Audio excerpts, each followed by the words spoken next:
What is the biggest I shouldn't have said that moment you've ever had right after you said it? My mum was in hospital. As it turns out, she would never leave the hospital. But at this stage she was sick, but not that sick. She had a private room with a little enclosed garden outside. She had a blue-tongued lizard who lived in the garden, and she would pass her long days watching the lizard scurry around and catch bugs and lazing in the sun. She would tell us every time we visited what the lizard had been up to, the funny things it had done, and made her smile during the day. She lit up when telling me about its adventures. One day when I came in to visit, the blue tongue was out the front of her room in the car park. It had been hit by a car and killed. I went to visit mum, and she was very sad. She hadn't seen her friend the lizard all day. I said to her, "Oh yeah, I saw him out in the car park. He won't be back. He got run over by a car." As soon as I said it, I tried to suck the words back in, but I couldn't. Her face crashed. She was crushed. I tried to say maybe it was another lizard, or that her lizard would be back, but it was no good. The damage was done. A week later she died. She had been in the hospital for 3 months, and was getting better they thought. But this day, she just died. They thought she had just given up. That was in 1996, 22 and a bit years ago. And I still wake from sleep thinking about that. I still shudder every time I recall how stupid I had been. I'm now a 50-year-old man, and I can never and will never forgive myself for that stupid statement. It still makes me cry. We had a friend of the family, my grandma's lifelong friend, who was labeled the crazy cat lady. She had several dozen cats. Most were feral and lived outside, but occasionally she'd nurse and tame sick kittens when they came around, and they'd become inside cats. Most had feline AIDS and left snotty marks on the walls from the constantly sick cats sneezing on them. The whole house reeked of ammonia from the dozen litter boxes she placed in her open garage and basement. Anyway, she was a kind lady, and after her husband passed it became my dad's personal responsibility to make sure all her heavy lifting was taken care of. So after all these years of sick cats and ignoring warnings from friends, naturally she gets bit and it gets infected. It was horrific. It just kept getting worse and worse to the point her foot had to be amputated. Cut to the point. One day my dad volunteers me to help him clean the litter and power wash her garage. I'm a dickhead teen at the time, so naturally I complain about how the smell makes me sick, and I hate cats, so why do I have to be the one to blah blah, I'm an entitled prick. So he informs me we need to help now more than ever, because the infection caused a chain reaction of health problems and she might not last much longer despite her sunny disposition to everything going on. To which I respond, so you could say she has a foot in the grave? I've never seen my dad look so disappointed. I wait tables for morning shift. There are 2 parts to the restaurant I work at, the dining room and the dessert counter for carry out. These 2 girls come in and are seated in the dining room. Instead of ordering with me, they head to the counter and order drinks. I deliver the drinks and immediately one girl comes at me so full of attitude that her order is incorrect and that our staff is rude. It's still really early in the morning and I'm in dire need of a vacation, but I bite my tongue and tell her I will fix it. I go back to my coworker that made the drinks and ask him to remake them. He's not happy about it, but remakes the drinks once we find the ticket proving he read it wrong. I go the girls' table and tell them the drink is being remade. They are continuing to be rude and catty, to the point I'm responding with beachy politeness. After having problems communicating with them, one of the girls says to me, "I don't know what that problem is." This is where I messed up. Remember, I'm in need of a vacation. I replied, "The problem is your attitude." Inside my head I just cringed and yelled no. The girl exclaimed, "Excuse me?" I decided to just own it and go with it. I have been at my job for a while and I know I'm not about to lose it. So, I repeated what I had said to her. She and her friend got mad at me and decided to leave. Take your $12 order at 7 AM and shove it, you overly catty. See you next Tuesday. Side note, I did not get in trouble. They had been rude and disrespectful to any of the staff they encountered. Edit, fixed my spelling error. When I was in 4th grade so I heard what I thought was an utterly hilarious joke from Air and Space. I can still remember it. It involved a pilot with a speech impediment and his reaction to the tower guys accidentally making a comment about it. I thought this was the funniest thing on earth. So at school I figured I'd tell it to the teacher I liked most, the computer teacher, who also had a speech impediment. I felt my heart fall into my shoes as he stared at me blankly and then went back to work. I knew I'd faked up bad. I also knew I had no idea how to save this situation. And he barely, if ever, talked to me again. I was at that school until 8th grade. Maybe there were situations that were more severe, or more important, or more damaging. But this is the one that's still stuck in my brain, 20 years later. Edit fine, since you guys wanna hear the joke. Remember I was like 9-ish, so to me this was the funniest thing ever to idiot young me. And I had no idea that was what you'd latch onto. A bunch of pilots were training at mock sub hunting runs out in the Pacific. Each pilot had a radio operator for them, but the operators could hear each other and the pilots in the control center. At one point one of the radio operators turned to one of his friends and said, "I swear my pilot sounds just like Elmer Fudd," because the pilot had a speech problem. It briefly goes dead silent in the room as he hadn't turned off his mic. He stares at it for a few seconds until the pilot says, quietly, "Be very very quiet. We are hunting submarines." I had just been rejected for a date by a friend of mine that I asked out. I asked her out to dinner and she suggested that we bring a third mutual friend with us. I said I'd rather not and that this was me asking her on a date more than anything. She declined. And then I screwed up. I texted said mutual friend because I felt I could talk to her about anything, telling her that I asked the other out on a date and that she rejected me.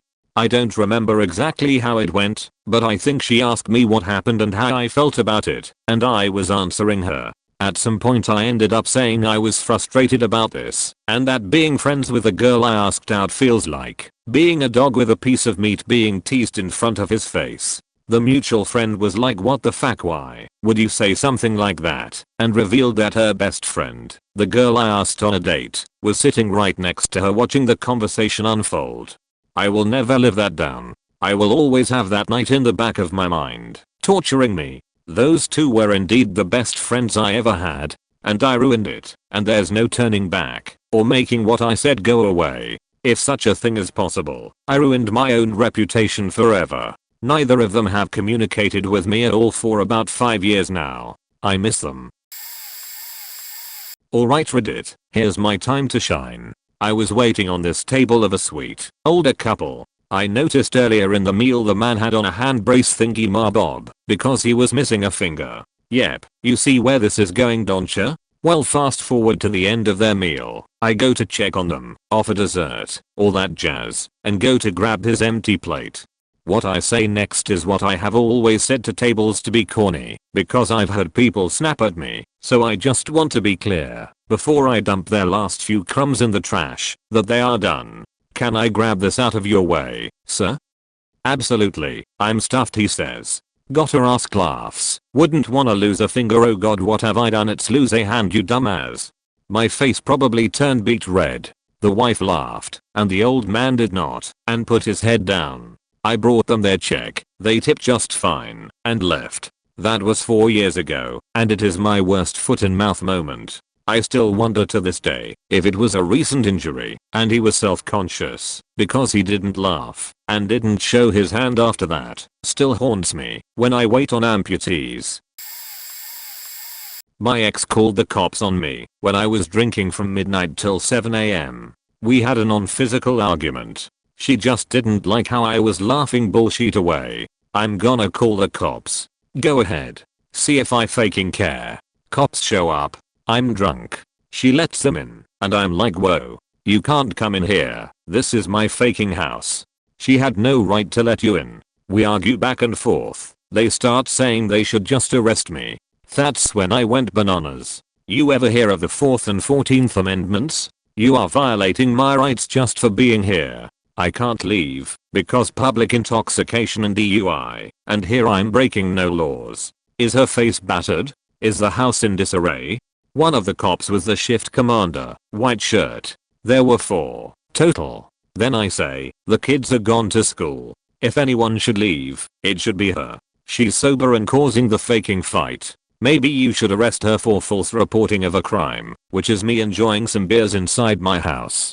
The cops huddled, the white shirt directed them out, and all was well. The ex, bewildered, says you're faking nuts, you know that? I said yeah, remember that next time you want to involve armed assholes into my house, it might not go so well. Now that's a nice bagaz.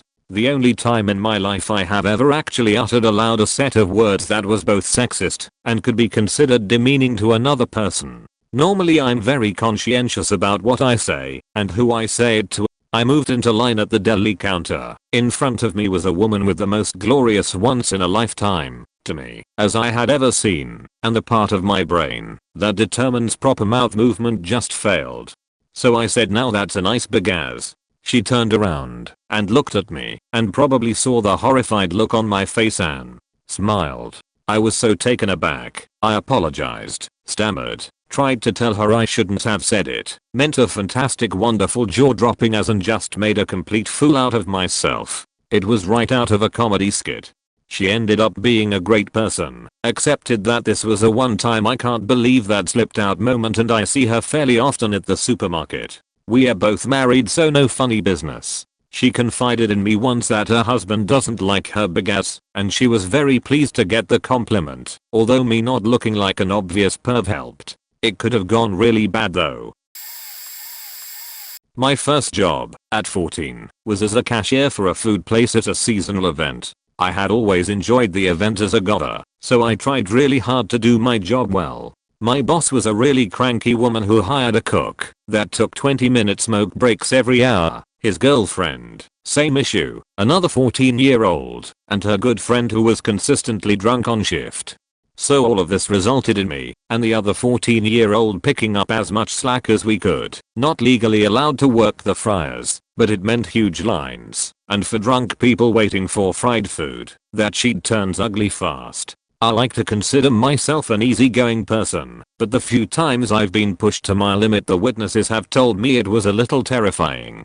So one day, overwhelmed and exhausted, I yell to my boss for help, and she ambles out of the back and is like, if you can't do the job I'll have to find someone who can, and I rounded on her like a friggin' cobra and pretty much shouted, maybe, if your drunk ass friend wasn't passed out in our goddamned freezer I would be able to do my job. In front of the entire line and the other workers. I thought she was going to punch me in the face. Legitimately thought I would get knocked on my ass wearing a stupid outfit, working for minimum wage, at my first ever job. Thankfully the event owners knew there were issues, and didn't really punish me. This happened less than 8 hours ago actually. I work in the petroleum field, where I have to board different vessels for inspection at the docks. Boarded a barge earlier, and forgot my ID in the truck. After doing my inspection I went to the tugboat to sign in, and the captain was giving me attitude about not having my ID. Told him I could run up to the truck to get it right quick, and on my way out he said, now get the fuck out to here. Now normally I'd let something like that go, but tonight happened to be a particularly frustrating evening. So, I went back to my truck and came back to give him the ID he needed, and I was not polite about it at all. Ended up in a cussing match with the guy, and I threatened to throw him into the channel, stormed off and promptly told him to go fuck himself. Not 5 minutes later I realized I probably should have said that, and of course about 10 minutes after that I got a phone call from my boss telling me I'm banned from ever working that particular tug, maybe the entire fleet, and possibly the terminal I work at. So now I've got to be at the office at 0900 to meet with the big boss and hash this all out when I could be home drinking a whiskey and crashing out in my comfortable bed. Shouldn't have said that. I should not have said that. Edit, TLDR, threatened a captain, banned from tugboat, meeting with bosses to discuss further employment. This ended up lengthier than expected. Oh well. A little over 2 years ago I was meeting up at a sports bar with some friends for one of the first games of the football season. I don't really give a hoot about football, but my friends, including 2 roommates at the time, do, so I figured I'd join for the festivities/beer.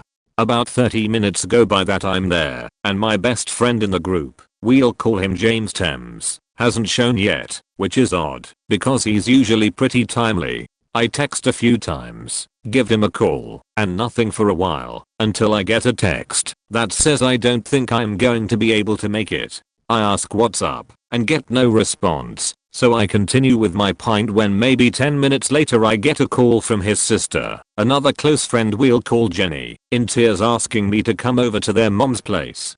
I close out my tab and head over there, no questions asked. Once I arrive, I see their stepdad sitting on the front steps looking very upset. As I walk to the door, he takes my hand very firmly and tells me Dad Thames died in a car accident earlier this evening. I can't even speak. I run upstairs to find Jenny, who is just bawling her eyes out. I stay a couple hours before leaving to go see James at his place, before sending a message out to my roommates and another couple friends in our roommates thread on Facebook Messenger saying Dad Thames died earlier tonight in a car accident, completely thoughtlessly as a heads up. As soon as I hit send I remember that James Thames is in that thread, and he is the first person to see the message. I died a little bit on the inside. I'm sure he didn't need the reminder of what had just happened, and I felt like such an asshole after that, but thankfully when I got to his place he was just happy to have support around. I worked in a medical clinic that had a very old roof. It had like really coarse aggregate painted with a white sealant of some kind. Needless to say, it was hell on your knees if you had to go up and work on something which required kneeling or crawling for an extended amount of time. The roof had some small leaks we spotted during California's very short rainy season, and I was taking a small bucket of roofing tar up there to do some patchwork. So I grabbed these nice beefy knee pads with comfort gel inside, started them on over my work pants and headed up from the basement. While I was walking through the orthopedic depot, one of the cool nurse's assistants I was friends with asked, "Where are you going?" while looking at me knee pads. Without thinking I replied, "Heading into ours to ask for a raise." She laughed, as did the orthopedic physician who happened to be listening in. After the words left my mouth I had this feeling of chagrin. That joke could very well be taken as inappropriate, and I could have gotten in big trouble. Especially considering the employee base was 95% female. Luckily everyone that heard the joke was cool, and they chuckled realizing I was kidding. The physician was a very non-PC type doctor, and he lost his sheet. I told the ER manager later, and she laughed at my chagrin, but wasn't very concerned with my behavior, since I was model employee and definitely the most agreeable and well-liked maintenance man there. This haunts me still. This happened when I was babysitting for a family who has 2 foster children, and 2 of their own, whom I babysat before the family took in the foster kids. Prior to the foster kids, the mum was chatting with me about how she was planning on fostering blah blah blah. She mentioned she ideally would like to foster a child of around the age of 5 as they are "less damaged."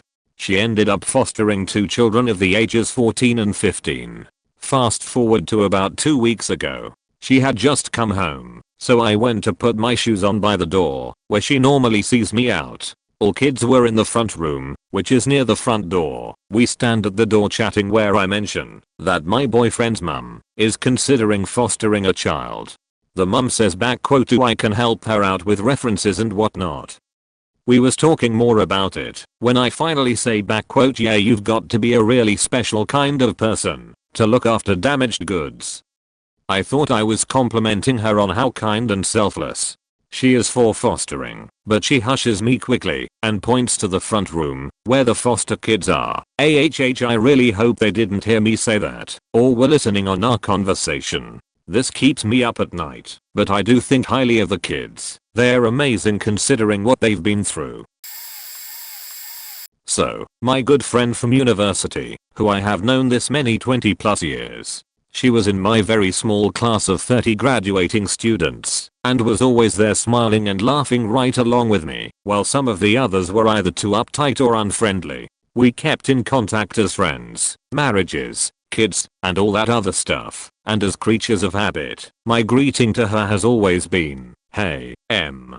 How's life with you today?" 20 years of that on the phone, in library, in class, at a party, going out for dinner, and bumping into her in the parking lot. Well, her mother died a few years back, and I went to the funeral service. It was sad, because her mom was pretty cool, and I could tell that is where she got her own character. It was a small gathering, and I had heard from friends about how her mother met her demise, cancer. I see her in the front greeting people paying their respects, and guess what I said to her without thinking? Hey, how's life with you today? Yep. I realized it only after I had said it. Her sister is standing right next to her. Her cousin, who I don't know, is right there close by, and FML. Her reply was, seriously Riff, kind of screwing up her face and squinting her eyes. She shook her head, chuckled, and gave me a hug. I whispered, oops, I'm sorry. Force of habit. And she hugged me tighter and longer. Back in high school senior year, I was chatting up this one girl. Right after our fall exams, some students we are sticking around. Exams ended at like 1. So me and her are talking, and she's pretty sassy, which works for me, because I have a tendency to be extremely sassy as well. We went to a Catholic high school, so we had to take exams in religion. Ironically, this made me less religious. So we are talking, and the subject of religion gets brought up. She Jewish, I'm Catholic, technically. Anyway, I remember she said something like Catholics are such idiots something Jesus. I don't remember exactly what she said, but I remember that I thought cheating on her people would be valid banter. It was not. I cringe when I remember saying Hitler should have finished you off. I thought it would be funny given the context, but there's never a right context for that. I remember the look of shock and anger on her face when I said that. I tried to backpedal, but she just walked away. We never spoke again. Some friends/strangers came up to me asking about what I said. Once I gave them my story, they would either back me up or just laugh and say an idiot. So, yeah, I could have gone worse, but I still think it could have gone better. I'm not proud. I was a teenager. A military douchebag latched onto our group one night. We were living in China, and so our mutual friend's poor English ability gave him a poor filter for terrible individuals. We eventually guessed. But anyway, the key factors are that he had a necklace with the word will emblazoned on it around his neck, and that he was a huge butthead. After initially saying hi, after bumping into our mutual friend, he latched onto us as a whole. He proceeded throughout that night to tell us why the US was justified to exist, because the European invaders civilized the native population, while exterminating those uncivilized portions of the native population. Needless to say, we didn't really take to him very fast. But towards the end of the night, when people had started to turn on him, and jokes were being made at his expense, and I was trying to make peace against several of these jokes being aimed at him, I said to him, well, maybe it would be best not to have another dude's name around your neck, seems kinda romantic. He turned to me and said, you better be faking joke, that's my dead best friend. I in my panic, assumed he was trying to fuck me, and so dug myself further. Well, he's probably sat up in heaven thinking back EWW, bit gay, mate. Dude almost beat the shit out of me, and I retreated beyond red in the face, and I learned, since that I was way out line. But he did ditch us when a friend of all of us passed out, calling us despicable, forcing us to carry her 2 blocks OMS plus LEGS to the closest apartment, to get her somewhere to sleep. Wished he'd have lended us some military missile to carrying dead weight, so his friend could be SFE, rather than just using it to harass and intimidate us, but I personally probably deserved it. This incident goes down as the year I ruined Christmas. Also as the moment I was banned from drinking Fireball for life. It was Christmas Eve and the entire family, except my nephew who was on his first of several stays in the local penitentiary, was there cooking, eating and generally making merry. The mother of my niece brought jello shots. This is not a regular item on the holiday menu, but hey, why not? I take one, then another, perhaps even a third. They were good. They were also made with Fireball, which I was unaware of, and would have declined had I known. Fireball and I do not get along. The phone rings, and it's the jailbird. Everyone takes their turn talking to him, and without warning the phone is thrust into my hands. Say hi to your nephew. Without thinking, I shout into the phone, hey Tony, have you been butt faked yet? The kitchen and surrounding rooms go dead silent. His dad, my brother, rips the phone from my hand and runs off to another room. I look up from the shrimp I was preparing and see my entire family staring at me in shock. Nobody says anything. I went back to cleaning the shrimp and I can hear the whispers starting all around me. Christmas was definitely different that year as everyone eyed Aunt Debbie with suspicion and perhaps even a little fear. I never got an answer to my question either.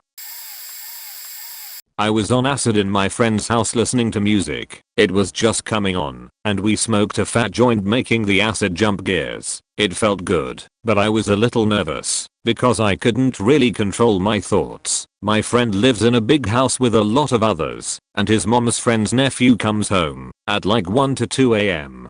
Right when the acid's peaking, someone rattles the door lock. I get really paranoid that the cops are coming, or his mom's home or some nonsense, but this guy walks in and asks us what we are doing. My friend says we dropped acid. This guy recommended we listen to Pink Floyd. A great idea I thought, but no one else seemed to like the music besides me. It gets a little awkward cause I could tell no one else really liked it. Can't blame them for liking rap. Right before he turns to leave he cocks his head to the left, and he has a giant faking nose. I've seen some big noses, but this guy had the fattest Roman nose that stuck out. I know the acid probably affected what I was focusing on, but I looked at it. Then I looked at my friends. Their eyes were all fixed on his nose and I looked back at his nose. He looked a little self-conscious. I feel bad thinking about all the teasing I may have reminded him of. Looked at him square in the face, and in the most cocky, smarmy, asshole-like tone imaginable. I said nice nose. He looked at me, and his face turned red. He said what? I felt as though I could see the hot blood rushing through his face. His eyes seemed to change, and his teeth got sharper, like spikes somehow.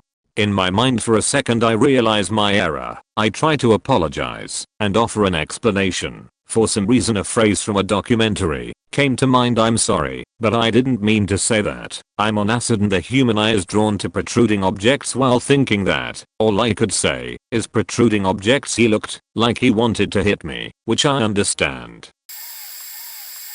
Years ago, I was playing Black Ops 1 with a friend. We weren't super close, but we talked frequently and knew a decent amount about each other. The year prior, his mother had passed away suddenly and it hit him hard. He had been on a massive year-long bender of alcohol and any drug he could get his hands on. It was really sad to watch, but he had slowly began to come out of it and slow down on his usage.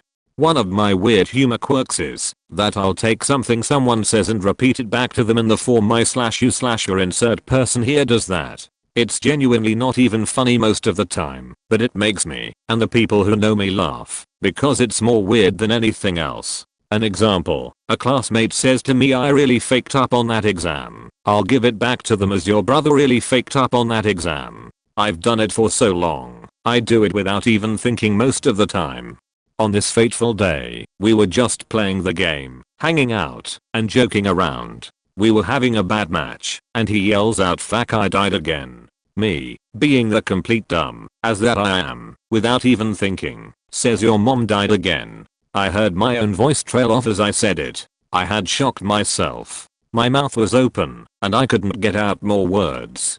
I felt like the biggest piece of shit in the world and I wanted nothing more than to melt into a puddle on the ground. After about 5 seconds of silence that felt like an infinite amount of eternities, he let out the most half-hearted "Heh." I apologized profusely, and he knew that I just said shit like that all the time, because he knew me. He was ultimately fine, but the friendship just naturally split over time. I still think about that every so often, and want to self-assassinate.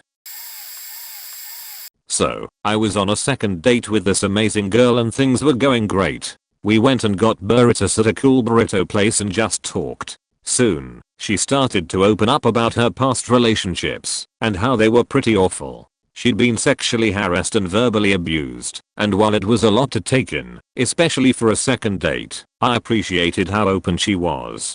I let her know then and there that I would always treat her with respect and ask for consent, and that I'd never do any of the things that they did to her. That made her smile. "Wanna go smoke?" she asked. I smiled back and said sure. Then we left the cool burrito place and got high off a few blunts together in my car. I hadn't smoked for a while, but she was a bona fide stoner, so I was way more out of it than she was, but we were still having a good time.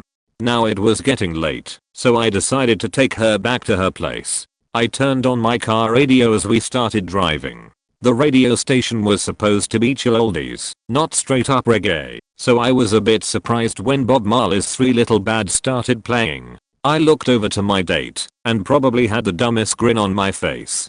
Right at the apex of the song, we finally made it back to her place. I put the car in park and kept the radio going. Then I reached for the reclining buttons on the side of my seat, and as I began to recline, I slowly and innocently said, "Man, isn't this just the type of song that makes you wanna recline and relax?" Obviously I was still high out of my mind, but the moment I looked over at her face, I sobered up real quick. With one of the scariest death stares I've ever seen, she said, "Oh haha, I see what you're trying to get me to do. You want a blue job, is that it?" Oh seat, no. Long story short, she got out of the car and there was no third date. My grandparents had made their basement into a little apartment for my mom and I to live in. She was a teenager when she had me, and when my mom met my stepdad, when I was 5, we moved out. Over the years my grandparents rented the apartment out to family or friends. Fast forward to about 12 years ago, when I was in my early 20s. My grandmother, who I was very close to, was sick with ALS, and I decided to move back into my childhood apartment to be close to her. My cousin had been living in the apt previously and had painted the bathroom a burnt orange color to match the hideous bathroom curtain, or vice versa. Due to my grandmother's illness, she hadn't been able to get down into the apartment for a while, so when I was moving and she asked me how it looked down there, I told her it was fine, but that Carly, my cousin slash her granddaughter, had painted the bathroom an ugly color and there was this awful curtain in there, and described it to her. To which my grandmother responds, "To the best of her ability, I made that curtain." I about died. I felt like such an absolute jerk. She died not long afterwards. I kept that curtain folded in a drawer for years and years and just very recently brought myself to throw it out. I could cry thinking about it. Damn it. I'm crying. The curtain really was ugly though. Edit. Autocorrect. I used to work in a shitty place about 8 odd years back, and I had a manager who was shitty and all, although he was nice to me before he became my debt manager. He's dating my housemate at the time, so he stays over at our place a lot and used to be friendly with me at home, but at work he was like a shitty lion. Then something bad happened at work which made him hospitalized. Well, there was a robbery and his body was grazed by a bullet, which was a horrible thing because another colleague was killed because of the robbers. Anyways, my colleague and I raised our hands and whooped when we realized he wasn't going to be coming to work and yell at us because he's been giving us shit for a while now. Obviously I was not thinking of him being sick, I was just thinking of being free of his dictatorship. Unfortunately, that action was seen wrongly by another manager, who told his girlfriend, who became super angry at me and complained to my sister, who told my mom, and my mom was so disappointed in me, saying that she didn't raise me to be like this. I realized then how it might have seemed to them. I'm not insensitive, I was just cheering for having a peace of mind at work, not because a dude was injured. I had to talk to the girl and apologize and explain that the reason I cheered was because he wasn't coming to work, not because of his injury. She accepted it, but I know she doesn't like me much since that day. Well, her boyfriend was an ass. I was waiting in line at my favorite nightclub with a friend. A bit drunk already. We were looking at the smokers area nearby, which had a bunch of people sitting around looking a bit bedraggled and tired, being the late hour it was. I think the local meme page of the day often joked about how trashy it usually looked and the type of characters lurking there. It even had the nickname of refugee camp, possibly because when it was wet and cold everyone would huddle under an overhanging awning. Now a small piece of background info. In this town there was at the time quite an influx of refugees from places like South Sudan, because there was some kind of immigration center and extra government housing assistance there. Anyway, I said to my friend quite loudly, "They're right, the smokers area does look like a refugee camp." I heard a girl's voice near me. "Sorry, it looks like what?" I turned my head slowly to see a girl with an extremely dark complexion giving me an "oh no you didn't look." I could have just said "oh nothing" and shut up, but do you think I did? Me, well, that's what they call it, who calls it that? Me, stammering about some meme page on Facebook. I had to attend a safeguarding and protecting children course as mandatory CPD. I'm a sports coach, so have to have checks, etc. It's basically a group lecture that is utterly ridiculous and completely blurs the line between common sense and best practice. Anyway, we get to the exercise, where the lady reads a scenario, and we rank it from 1 to 10 in terms of risk, 1 being no risk at all, and 10 being risky. The first scenario was, an adult female rugby coach leads a session alone for the senior men's team. General mutter that it's not risky at all. My colleague, who I don't like much, and is not the best practitioner, pops out with, wait a minute, that's not that good, I think we should discuss this. The lady leading the session says, great, some disagreement. This is where we will get into the meat of the discussion and discover things. Now, what's the worst eventuality in this scenario? Without missing a beat, I smash out, gang rap. I knew immediately I should have done what I normally do and just say it in my head. My boss is staring at me in disbelief. There's a huge intake of breath across the room and silence. The lady stammers. I decide to explain myself. Well, if they murder her, she's dead. If they gang rap her, she's gotta live with that. Still more silence. I took a moment to remind everyone that we thought it's a perfectly reasonable scenario as more adults are normal human beings, and it was the fuckwit next to me whose dirty imagination had thought anything bad might happen in said scenario. I'm going to continue only saying my horrible jokes in my head from now on. This is basically my life in essence, which is why I have self-diagnosed very mild selective mutism. I have a knack of saying the wrong things at the wrong time. One of our friends, I'll call him Bob, was basically Quagmire from Family Guy, a perv who'd find a tree attractive if he stared at it long enough. So one of our other friends, I'll call him Steve, jokingly asked, I wonder if he'd wanna fuck Jim, our other friend's younger sister. The joke was that Bob's younger brother was the same age as Jim's younger sister. I retorted, no way man. Bob told me once that he thinks Jim's younger sister is ugly as fuck. And guess who I said that in front of? Jim. Luckily, everyone zoned me out and were on their phones. Another incident. Our friend Alex had recently came out, and I was a typical stupid 14-year-old who thought homophobic jokes were cool. One time, we were in the car listening to my favorite artist. One of our other friends teases me by saying, God, this guy sucks. His music is horrible. I smirked and said to him, anyone who doesn't like his music is gay. And yes, Alex was in the passenger seat when I said that. But just like the above incident, everyone zoned me out, ignored me as they were on their phones. One last incident. Right after my friend told me that his friend tried touching his girlfriend by saying that his hands were dirty and he wants to wipe them on her shirt, I said to him, what the fuck? Hell no.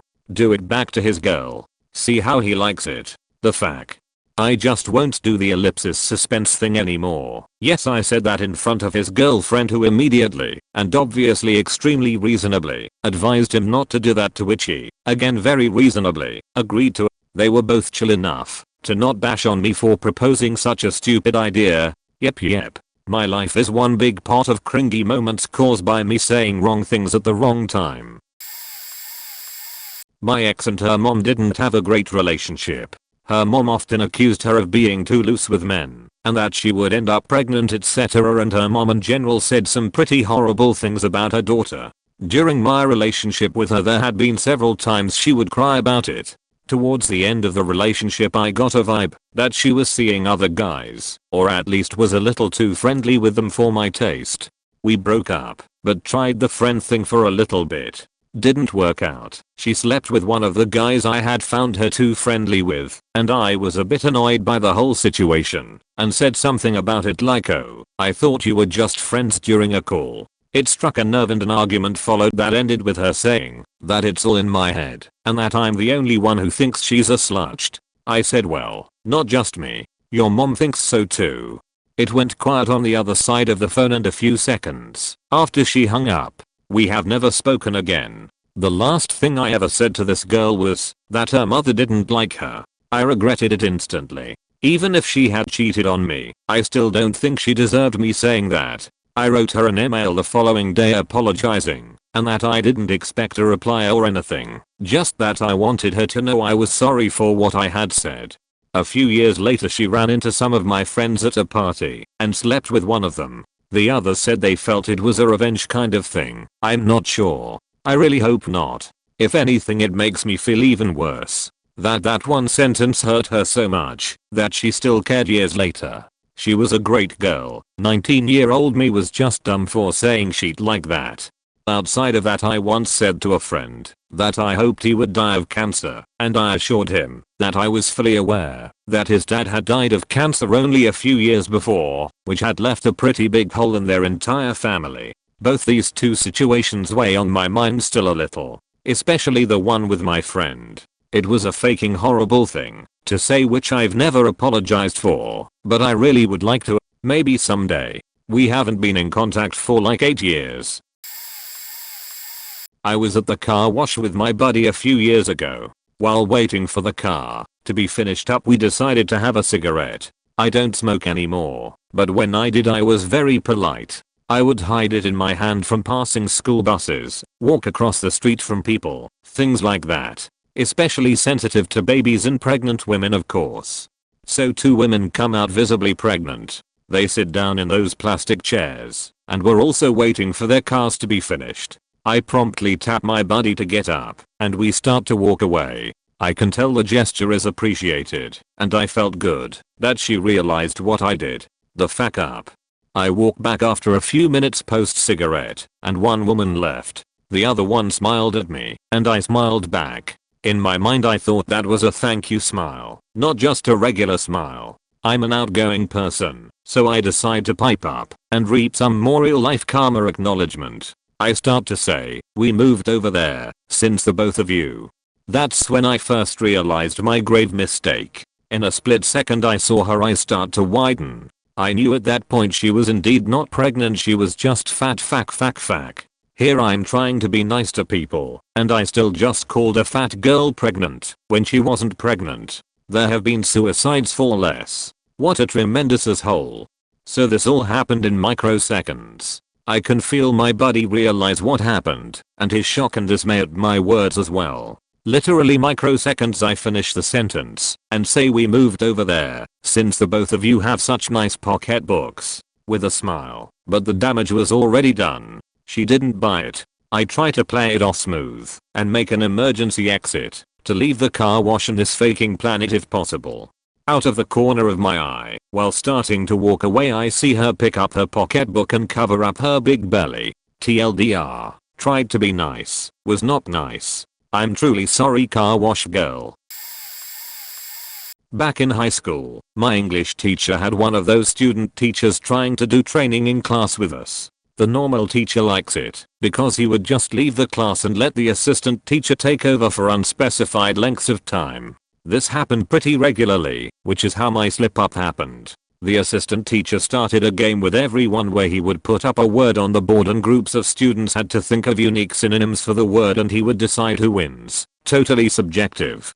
One of the words he writes up as annoying, to which I immediately blurt out our regular teacher's name thinking it would be hilarious. And it was. Until I realized a second later he was actually sitting at his desk not more than 10 feet away from me. His response was, "You know I'm right here," with such a sad and lonely tone that I felt nothing but extremely apologetic. I had no words to say other than "I'm sorry, I was just messing around," and then continued to sit in my seat in silence and shame. I realized that calling your teacher annoying isn't necessarily a big deal, but it was the way he responded and sounded that really got me and made me completely regret what I said.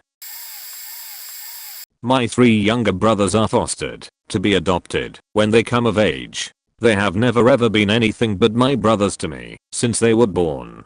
I've never treated them different as they have always been here. I truly love them all very much, more than they know. The oldest was going through a really faking annoying phase when he was a young adolescent. I think about this time, it was years ago.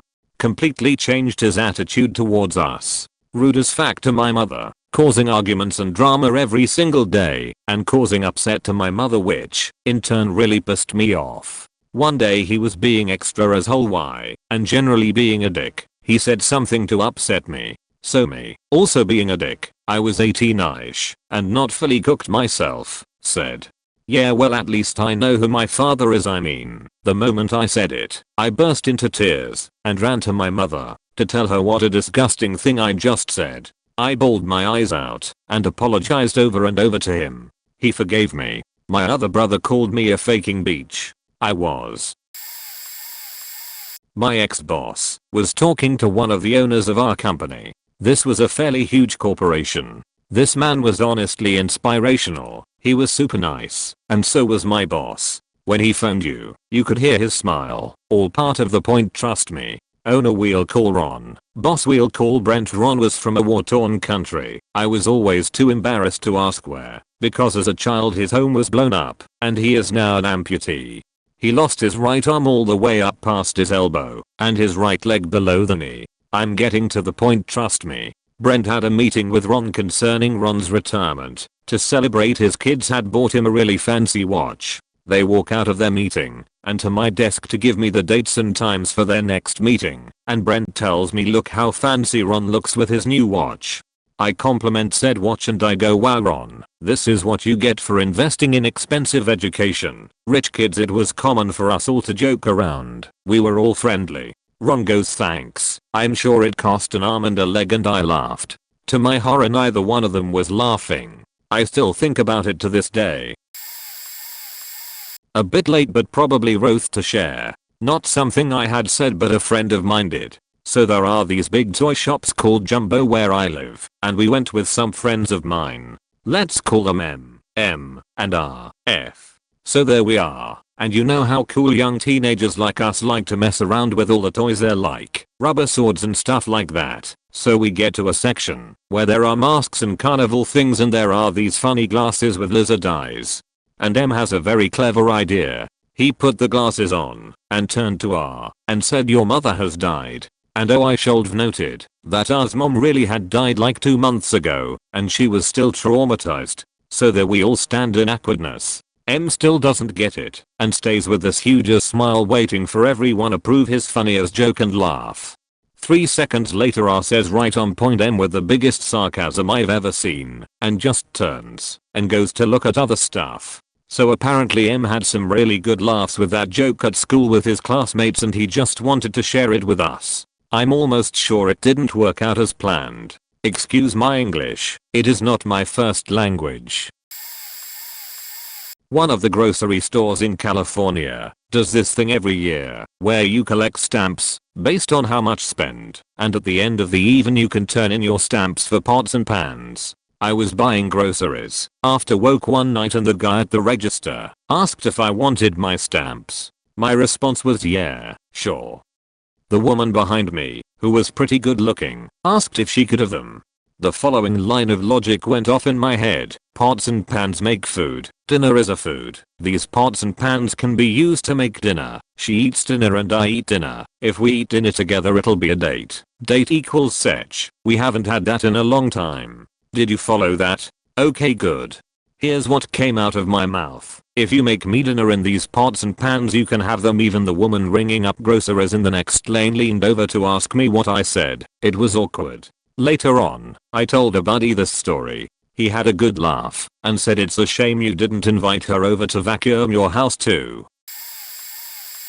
I'm late, but I once uncontrollably cursed over 20 times in front of a Christian audience. Despite being the most awkward individual you could meet, I played the leading role in a dramatic love tragedy. One of the last performances took place in a very intimate, weird theater that I was very uncomfortable with. The people on the front row were sitting at the same level, just half a meter from the end of the stage, where I had to be a lot, dramatically monologuing.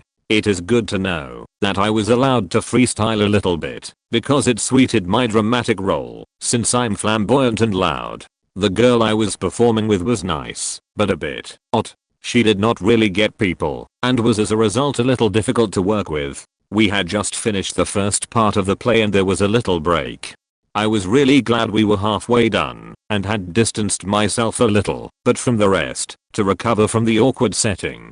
This girl went off at me for having said a curse word that was derived from the name Jesus. I said something like OG in Dutch, and that I was disrespectful, and that I should not curse. And I said sure and apologized, but she said I don't think you understand the gravity of the situation, and started ranting about how I had personally offended everyone. The entire dressing room went silent, and I went beet red. After she was done we directly had to go on stage. I focused so hard on not cursing that I cursed without a break. My monologue was a disaster. I blurted out Jesus Christ, holy shit and holy Jesus, and even some variations of God damn it, and every time I said it, the girl, who had to embrace me a lot, pinched me and stared at me intensely, which made me more nervous. Every single time the word Jesus escaped my mouth I went through all of the circles of Dance Inferno in my mind. Instead of kissing her at the end, I asked if I could tightly embrace her, because I could not look at her face. Good times. A rough childhood, some issues with depression, and being a correctional officer for 4 years, I developed a really delayed emotional response to things as a way of coping. I'm the guy who, when my girlfriend told me about an acquaintance who popped a lot of pills who died from odding on Xanax, told her that was really stressful, and asked her where I could get some Xanax. At a medium security unit I worked at, we had this stolen valor guy named Yeoman.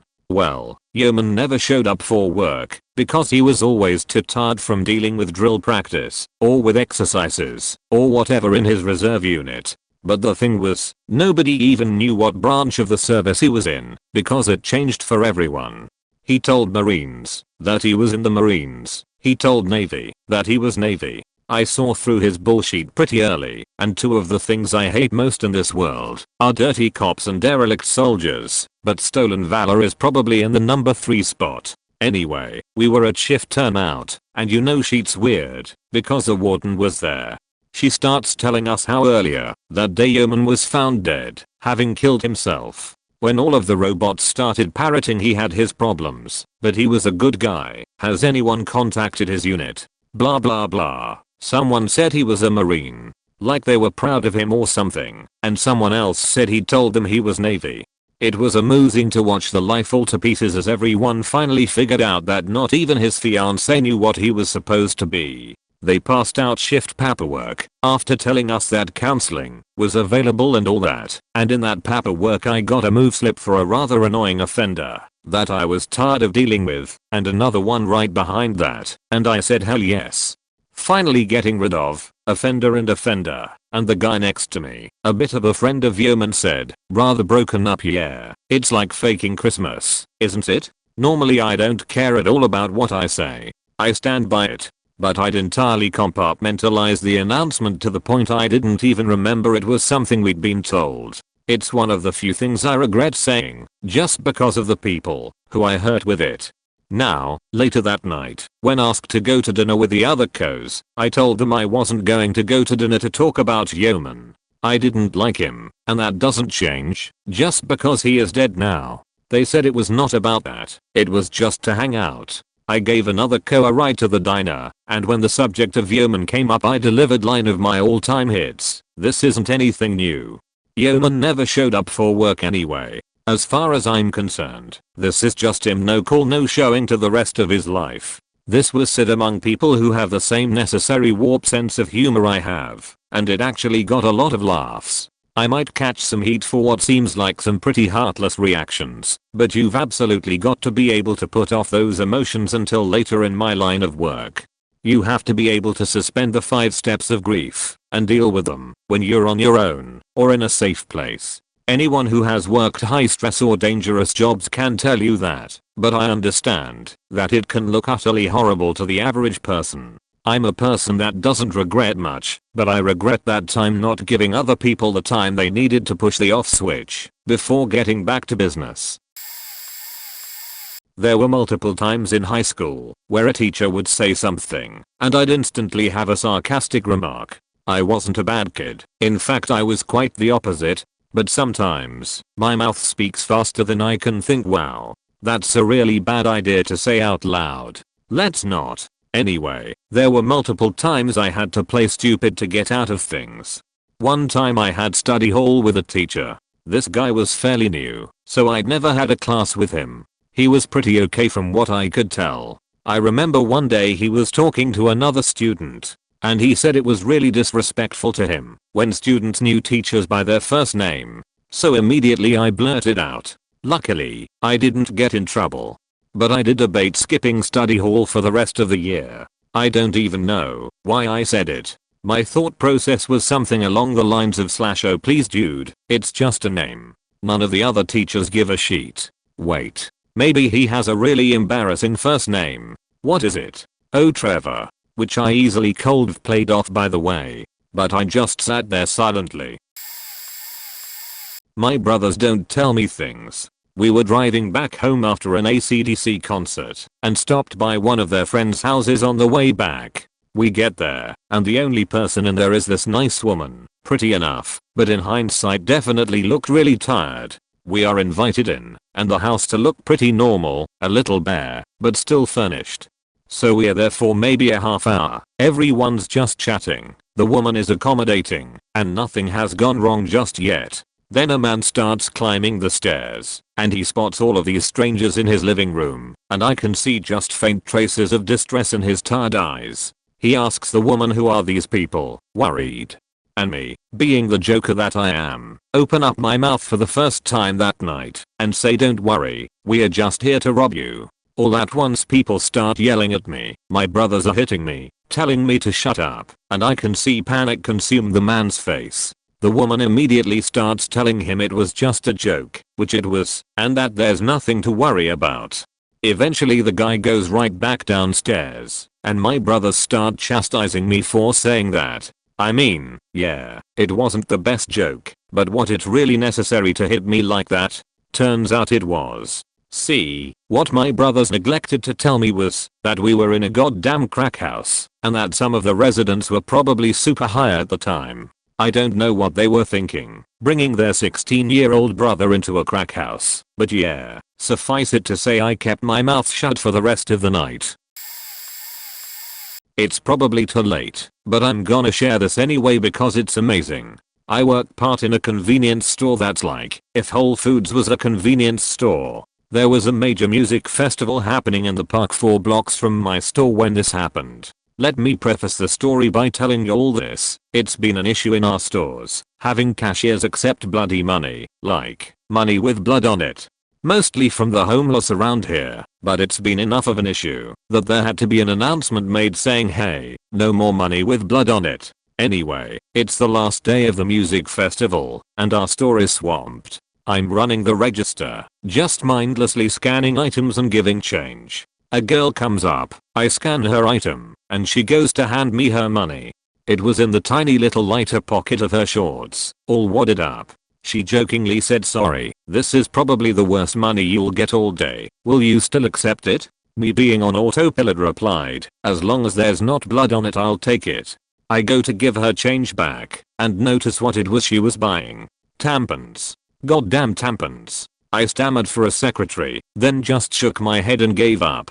She had no way of knowing that was an actual issue in our store, and now there's some chick out there who thinks I'm a misogynist piece of shit. At boarding school, during evening studies, asked once to the guy watching us, "Is it true that other female watcher gets rammed by college students?" Like, we were 16, I wanted to make my friends laugh. Said female that watched us was kinda hot, and there was this stupid teen rumor that she was banging with the dudes on the other side of our building, who were first year college students. Not in the U.S, I'm translating. The guy watching us was very cool, and kind of a big bro to us. So he gave me a chance and replied, "What?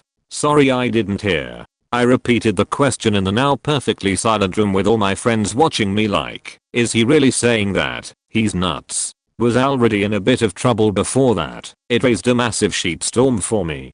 Ended up bargaining to be put in detention every Wednesday afternoon for 4 hours instead of being expelled. I had like 5 months left of school. It sucked because at boarding school, the only free moment of the week was the Wednesday afternoon. I was pretty stupid that time and I kinda knew I shouldn't repeat the words, but I did anyway, because le funny teenager. A friend's mom passed away in 7th grade. Really tough time for anyone, never mind losing your mother. This was also a lot of our first brushes with helping a grieving friend. We were all walking on eggshells. We are sitting in wood shop, finishing up some project, and my friend whose mom passed makes an obvious adolescent joke and says, "Pass me that screwdriver. I need to screw this wood." Another friend, without thinking, says, "Your mom needs to screw this wood." Again, a super typical joke for our age and time. But the whole room goes silent and just stares at my friend. He takes a deep breath, chuckles a bit, and says, "I knew it would happen eventually. That was a good one, man." For about 3 seconds it was total, "Why the fuck would you say that?" But then 12-year-old friend had probably the most mature reaction you could. It lifted this blanket we'd all been working under, to walk on eggshells, and reminded us that our friend was still the same kid he was. I don't remember a lot of things vividly from my childhood, but I will always remember learning that laughter, familiarity, and just being normal old friends with somebody can help mend a hole in their heart. Once when I was a kid I confided in my future mother-in-law that my dad had cheated on my mom while I was a kid. He had died less than a year before, and my mom was literally falling apart. I basically lost both my parents, and one night I screamed just that at my mother, one particularly abusive night. I did regret that. Anyway, I was 17, newly orphaned, watching some talk TV show about spouses and infidelity. I said one of the women on the show was disgusting the way she talked about bringing her big husband to his knees to cry when she told him she had been screwing some dude behind a baseball park for months. I don't know how it came up, but she said something very cruel about my dad and my dad cheating on my mom. I turned to her and said, "What do you think your husband is doing when he is traveling around the country every week?" She didn't say anything, but I know her face well now, and that hurt her. I don't even remember what she said. That hurt so much. I just remember how angry I was and how I felt so bad about it afterwards.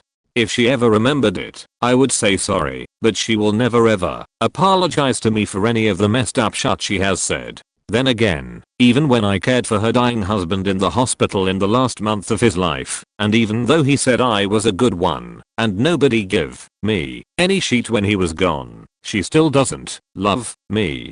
I miss reading to him, but I don't miss him being scared. That last month was torture. He lost everything, and he simply gave up. I hope you are happy for smoking cigs his whole life when she hated it. I hope you are happy what you've done to your family for these cigarettes. You did this to us. I told you so. She said some seriously ugly things to him while he was in that hospital bed dying. I'm sure she said nice things too.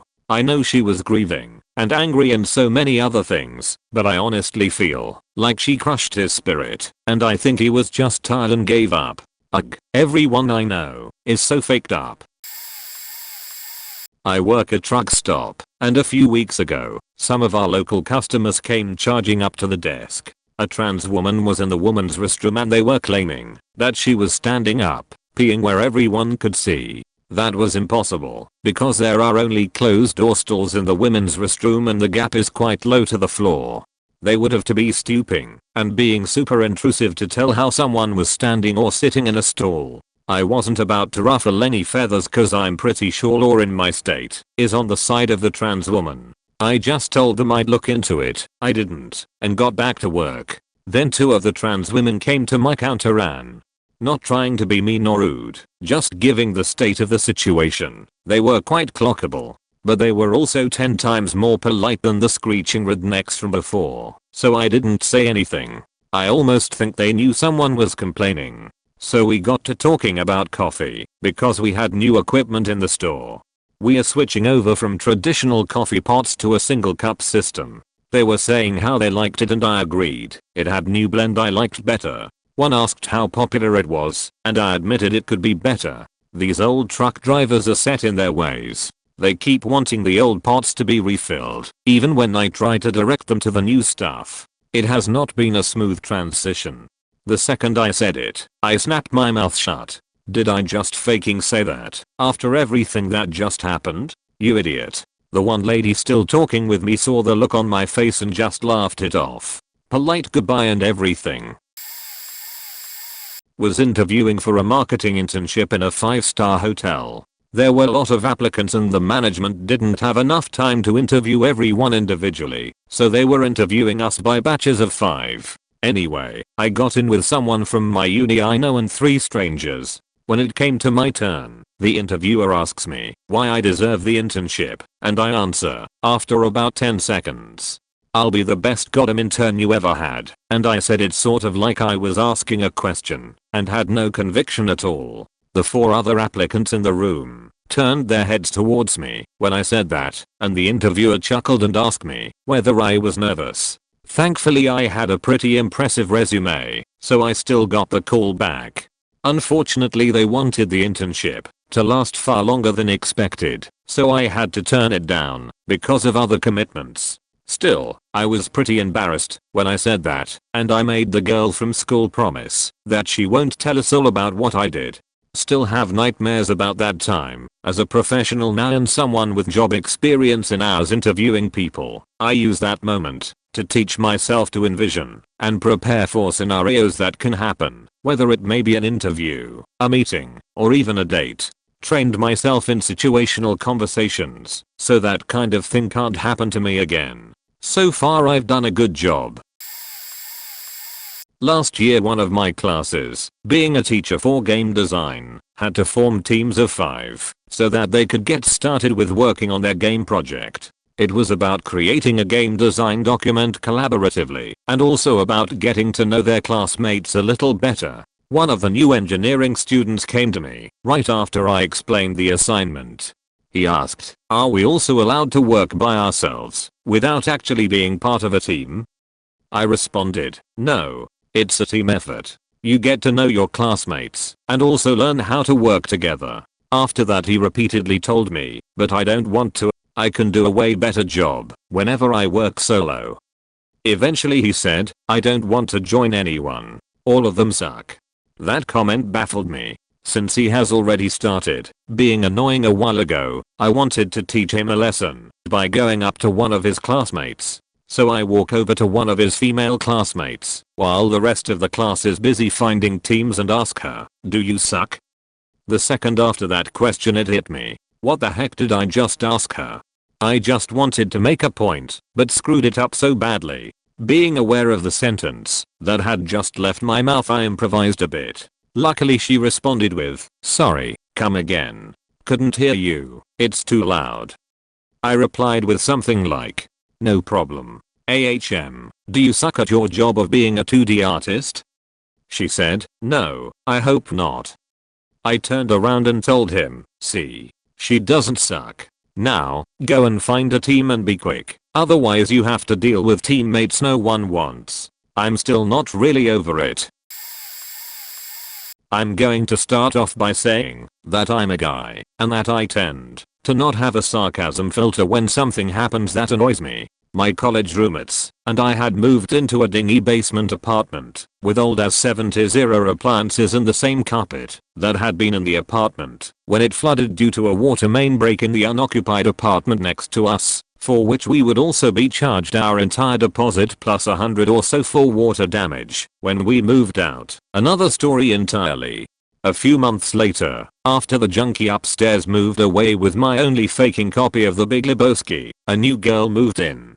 Her being within range of reasonably cute, my roommate decided to be the welcoming committee and dragged me along. I had been involved in a series of really shitty dates with crazy women and wasn't in the mood to deal with anyone. We get up there and her apartment is faking pristine. The final insult is the brand goddamn new appliances. At this point, we had been screwed hard by the apartment management on a number of things. This is the final straw on my filter's proverbial back, so cue me. Damn, whose dick do I have to suck to get these faking appliances? Yes, her mouth dropped open in an impressive amount of speed. My roommate, who would have to be played by Craig Robinson in a movie about this time, doesn't bat an eye and simply says, "I'm sorry about my roommate, he's crazy." I was, of course, then shoved out the door rudely by a roommate who was watching his attempt to cheat where he lived slip away, and it did. "I saved you from having an ex upstairs, man." I eventually, after a few months of her avoiding me like a normal person avoids the clap, got to apologize. She laughed. I laughed. Her frat boy boyfriend gave me a threatening look. I kept laughing. It was a good time. As an aside, if they ever have someone play me in this movie, it's going to have to be Seth Rogen. The girl in this scene would have been Jillian Bell. I don't even like my life and think this would be a funny faking movie. Not my proudest moment and definitely a reactionary question I asked while overhearing a conversation. In my freshman year of high school I was sitting with a group of guys at lunch. I was working on some homework or something, so I wasn't exactly paying attention to their conversation. They were talking about sex or their dicks, or whatever when one of them, who was on the heavier side, mentioned something about his dick, at which point something clicked in my head like that's not right, and I said, wait, you can see your dick. I immediately realized what I had said and started to apologize profusely, but the damage had been done. I'm also really good at accidentally dredging up painful memories or moments for PPL, such as first time I met a friend, really hit it off all day, had lots of fun, no parental supervision all day, so I was curious. I say to her, so where's your mom? She says, out volunteering with whoever. Okay, and where's your dad? He died 3 weeks ago. Close friend of mine's sister was diagnosed with cancer. We fell out of touch for about 3 years. When we pick back up I ask, how's your sister feeling? I hope things are getting better for her. She died 3 months ago. Same friend's son has terrible alopecia and we were joking around and he said something smart to me, so I pulled off his beanie to hit him with it. Kid had like 3 tufts of hair left on his head. I felt so terrible, but he waved it off. Now I just avoid small talk or general human interaction. Few years ago me and my old man pretty much crashed his uncle's 80th party. He hadn't looked too well all day, but still super sharp. Party ends, we leave and go back to the uncle's house. Close family piles into this little retirement flat and sets about making drinks/snacks. I'm down the hall with the old timer making sure he's okay and having a general catch up. We hear the summoning and both start to head that way. He decides to nip to the toilet, doing all sorts of shit with the Zimmer frame to get past the threshold, while I'm watching on, both making jokes at his doddering. Next thing you know, the guy drops down dead, just like that. The usual bollocks happens and hours later, we are all in the living room sitting in silence/shock. I'm known for not having a filter and suddenly blurt out, "Dad, let's not ever crash someone's party again." On the plus side, at least the bastard got to go to his own wake. I was absolutely fucking mortified. I'd seriously faked up. I'm bagging myself and getting ready to apologize profusely in complete and utter shame. A few moments of pure eyeballing and wonder later, the whole room then erupted into hysterical laughter. Fuck my life. I was a server at a well-known chain restaurant. I always made sure I had the customer's bill printed out and ready after I delivered their entrees, so I could drop it anytime they needed. I was usually pretty good about gauging whether or not I could joke with my customers based on my interactions with them and their general demeanor, but I was particularly busy that night, so I was focused on just doing my job. This table, 2 older couples, maybe mid to late 50s, had just finished their entrees, so I asked, as I always do, if they were interested in dessert, specifically naming a couple of desserts like a good employee. They, as they often do, said they were full and ready for the check. Without thinking, I literally tossed the book containing their bill onto the middle of the table and said, well then here is your dessert, beaches, and then proceeded to shoot the finger guns at them. It was pretty clear by my tone of voice when I said it that I was joking around, but in that moment, I was instantly paralyzed in fear. I just stood there, eyes wide, finger guns still out of their holsters in silence, while all 4 of them just stared at me. What felt like an eternity was probably only a couple of seconds. Finally the silence was broken by chuckling as one of the gentlemen at the table pulled cash out of his wallet and reached for the book. I felt a huge amount of relief, smiled, told them to have a wonderful evening, and scurried away. Mine was actually right before I said it. A handful of years ago I was hanging out over at a buddy's house. It was 3 of us who'd been friends for a decade or so, and each of our girlfriends. I had music on my phone playing on shuffle, and one of Bo Burnham's songs, Sat, came on. My one buddy's girlfriend, who I'd met my fair share of times, but had never really gotten to know very well, exclaimed how she loved Bo Burnham, and we started talking more about him. One of the lines in the song he had changed between the first live performances and the actual production version, which was playing, so I figured that would be a nice fact to add to the conversation. The line had been changed from a joke about miscarriages to a joke about animals or something. I was explaining how he had changed the line and started to tell the old version. When about halfway through the line leading into the miscarriage remark, one remembered that my buddy he told me about a year prior that she had gotten pregnant and had a miscarriage. My mind immediately started racing at a mile a minute to try to come up with a new way to end this verse, but I guess clever song lines aren't something that can just be pulled out of your ass within seconds every time. Looking back, I would have just been better off stopping dead and acting like I forgot the punk line, but looking like an idiot never crossed my mind at the time as a method of preventing myself from looking like an asshole. So alas, I finished the joke, ended the conversation, and her and I never really did speak again before they eventually broke up. I'm an exchange student at the moment. We had a camp when we arrived in the country where we stayed for a weekend. We stayed in rooms together of 4 people, so 2 bunk beds for each room. On Saturday at around 11 I was just chilling in the main building when the leaders told us to go to our cabins and go to bed, so I headed back towards my cabin. When I walk in, there's 5 persons in the other room in the cabin, one of them my roommate, and the door to my room is closed, but I don't think much about it. I then proceed to open the door, only to find my other roommate having sex with one of the girls. I was just not expecting this and didn't know what to say, but I was thinking about the leaders telling us to go to bed, so I just blurt out, "Guys, it's time to go to bed," and walk out again, turning around to see all 5 guys from the room staring at me, and I just give them a tired look. Looking back on it now, I just think about how it must have looked like I knew they were in there, but interrupted them to say bedtime. I cringe every time I think about it. Edit. One of my friends from the other room is staying in the same town as me, so we later discussed this, and he said that he wasn't sure what my roommate was doing in there, but as soon as I turned around and looked at him with the expression I had, he knew what was going on.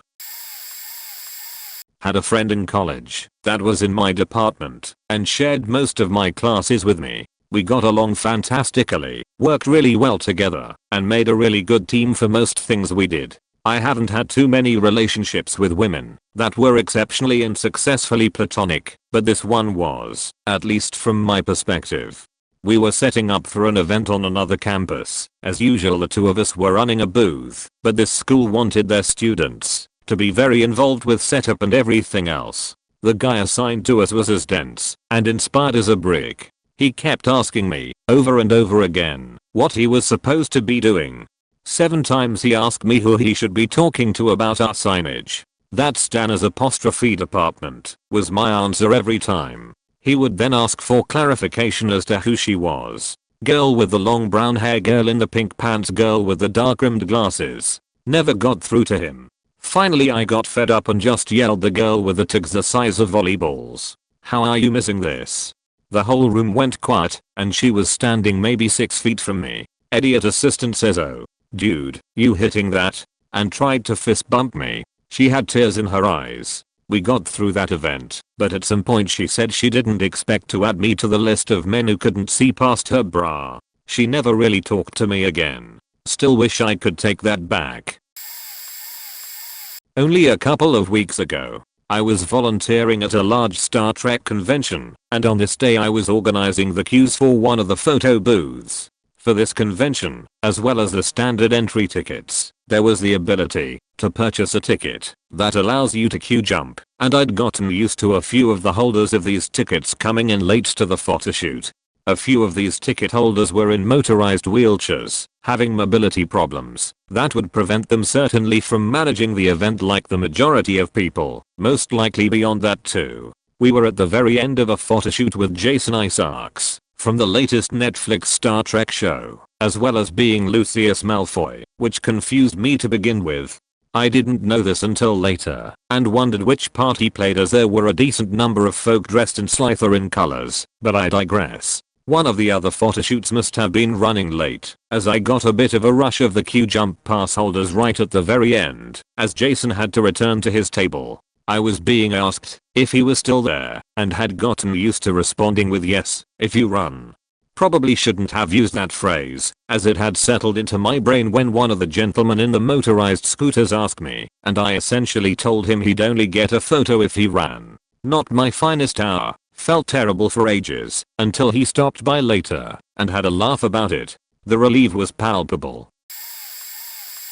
Nurse manager called me in to talk about what I was doing on night shift. I had been cutting up our printer paper and making 3D snowflakes for patients around Christmas time. I would hang them in their room while they slept. There were a few beaches on day shift that loved to start drama and reported me for introducing fire hazards into patient rooms. Our entire floor had a large amount of animosity toward this manager. She was an imbecile. We would be capped out at 6 patients and she would illegally give us 7th and 8 patients while she sat in her office. I avoided this person at all costs because I couldn't stand her being in charge of me and being so clueless. I worked 6 PM to 6 AM. She scheduled our meeting at 1 PM and wouldn't change the time. She opened up with something like, "Let's talk about what you've been doing on night shift," and I immediately said, "Let's talk about what you've been doing on day shift." "What do you mean?" Then I laid into her, told her that everyone hated being under her, and she didn't even help us at all. Everyone kissed her ass to her face and talked shit behind her back. She didn't know and started tearing up.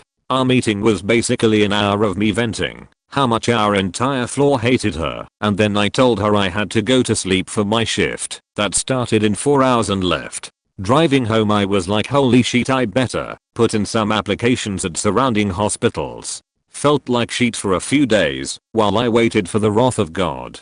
Found out she took a promotion and was leaving our floor. The floor bought me pizza and life was good.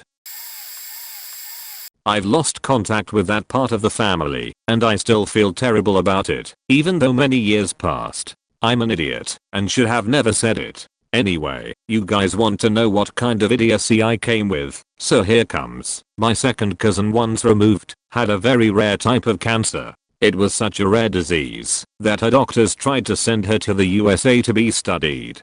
She didn't go, staying here instead, and got excellent treatment and got cured. A few years later, I get in touch with this distant branch of my family after moving to the city where they live. The girl is still pretty depressed, and we become good buddies pretty fast, and we're in really good terms. Now here's a thing about my stupid self. For some reason, I just love dark humor. Cartman is a port to me, and we can all see that I'm about to say something really stupid. My cousin was so well after several years without symptoms, and since I've only met her after her disease, I've never once seen her in her bad state. We went out with our SOs, had a great evening, having gone out to eat and feeling happy. We were all on my car going back home talking about the future, and someone asks me about where I wanna be in 10 years. At this moment, I'm inspired by Cartman and say, nah, I don't worry so far into the future. I'm just like a cancer patient. I won't be around here this long anyway. Lost the girl, the friend, and the contact with that whole side of the family after this. I still beat myself over this quite often. I was backpacking and about to enter a wilderness area that required permits to camp. There were very few permitted camping spots in the area I was planning to camp, and I had extra spots on my permit that I wasn't going to use. About mid-morning I came across a woman camping by herself near the trail. As is typical conversation between hikers, I asked where she was headed. She said she didn't have permits to camp and therefore needed to hike the entire way through the designated wilderness area without stopping. In my mind I was thinking I have available spots that I could offer to share with her, unless she was with a hiking group that was larger than the number of available spots on my permit. With this in mind I asked, "Are you hiking alone?"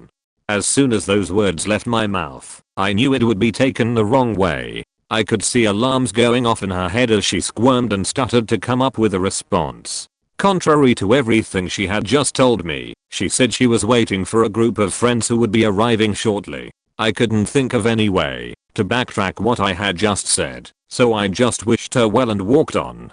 As I thought about it, I wished I would have retracted those words before she could respond. I think I could have talked my way out of it then. Knowing how vulnerable women hiking alone must feel, I thought about that the rest of the day and felt bad for how I had come across.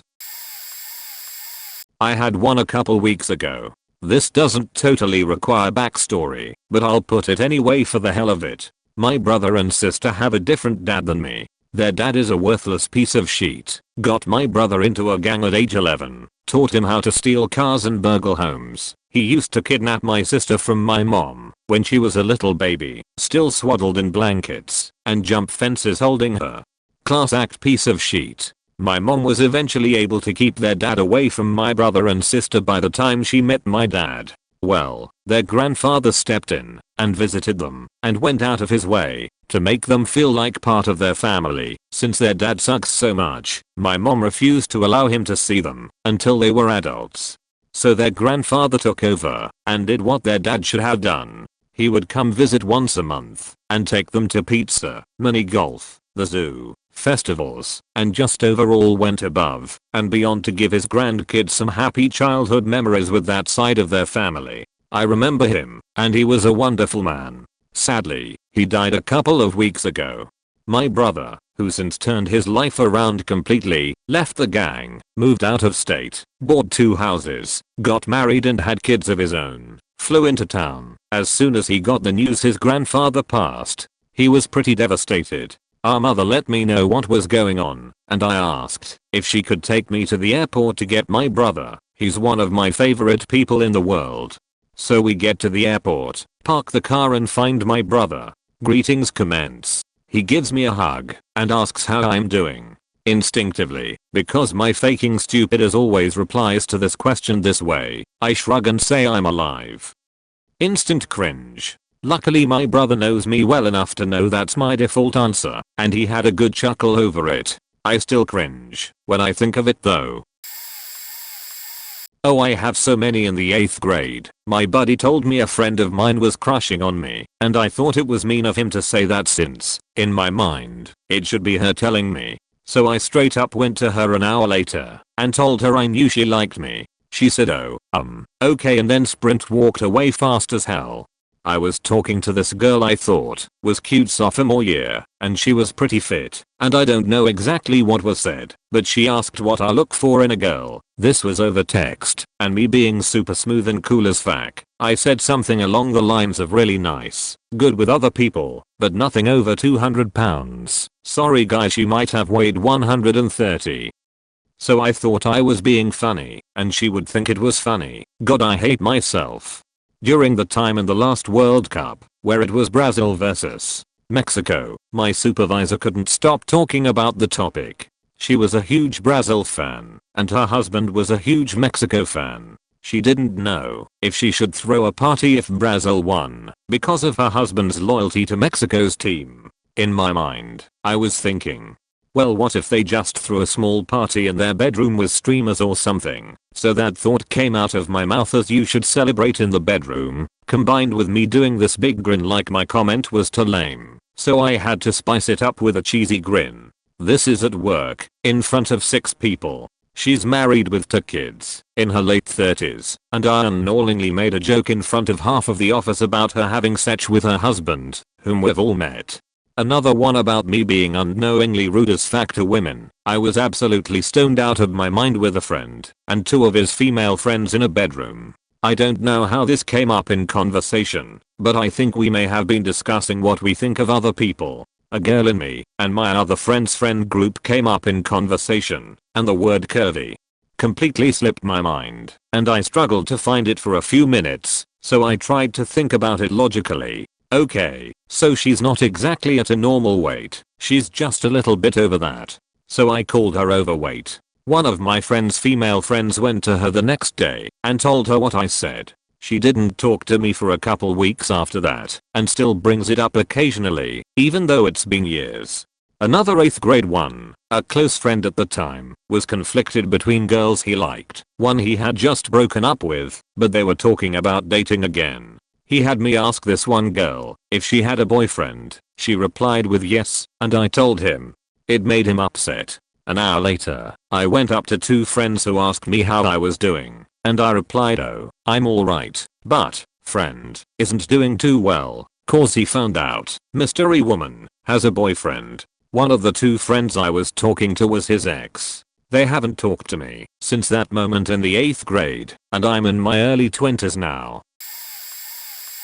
I was taking a film studies class at arguably the most progressive liberal community college in the US. I, 33, had to make a critique about the film, but I'm a cheerleader. I prefaced it by saying it's just my own opinion, and it's as a viewer, and not professional film critic.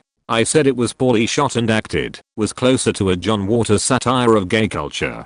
This 17 to 19-year-old girl stood up and yelled, "Gays don't have representation in film. How is this any worse than any other movie?" To which I mentioned Ang Lee's Brokeback Mountain and how well made and etc. The teacher just let her stand there and literally scream stuff across the room at me. She asked me if I'd choose a gay film over a straight film. I then said, yet another thing I regretted. I told her that I don't necessarily seek out film about sexuality, race, or gender issues. I watch movies because I like to be entertained. She then yelled, "Well, that must be real nice to have that privileged position." At this point the young lady's face was twisted and she was visibly shaking. I felt bad and said, "I'm sorry, I didn't mean to trigger you, I meant it." Very earnestly, she lunged over her seat and yelled, "Fuck you." The teacher asked if we both needed to be removed from the class. I was shocked, as I have a deep compassion for the movement and am very left-leaning myself. I never meant to offend or hurt the young lady's feelings. We had to euthanize a very sweet old Boston Terrier who was suffering from late-stage renal failure and had ruptured an eye that morning. The owner wanted to be present, so we took him to the back to place the I/V catheter and draw up the 2 injections. Now, up to this point, no one had heard this dog make a peep, and when we touched his paw to shave he screamed. This dog had never had a problem with blood draws or anything really, so it caught all of us off guard.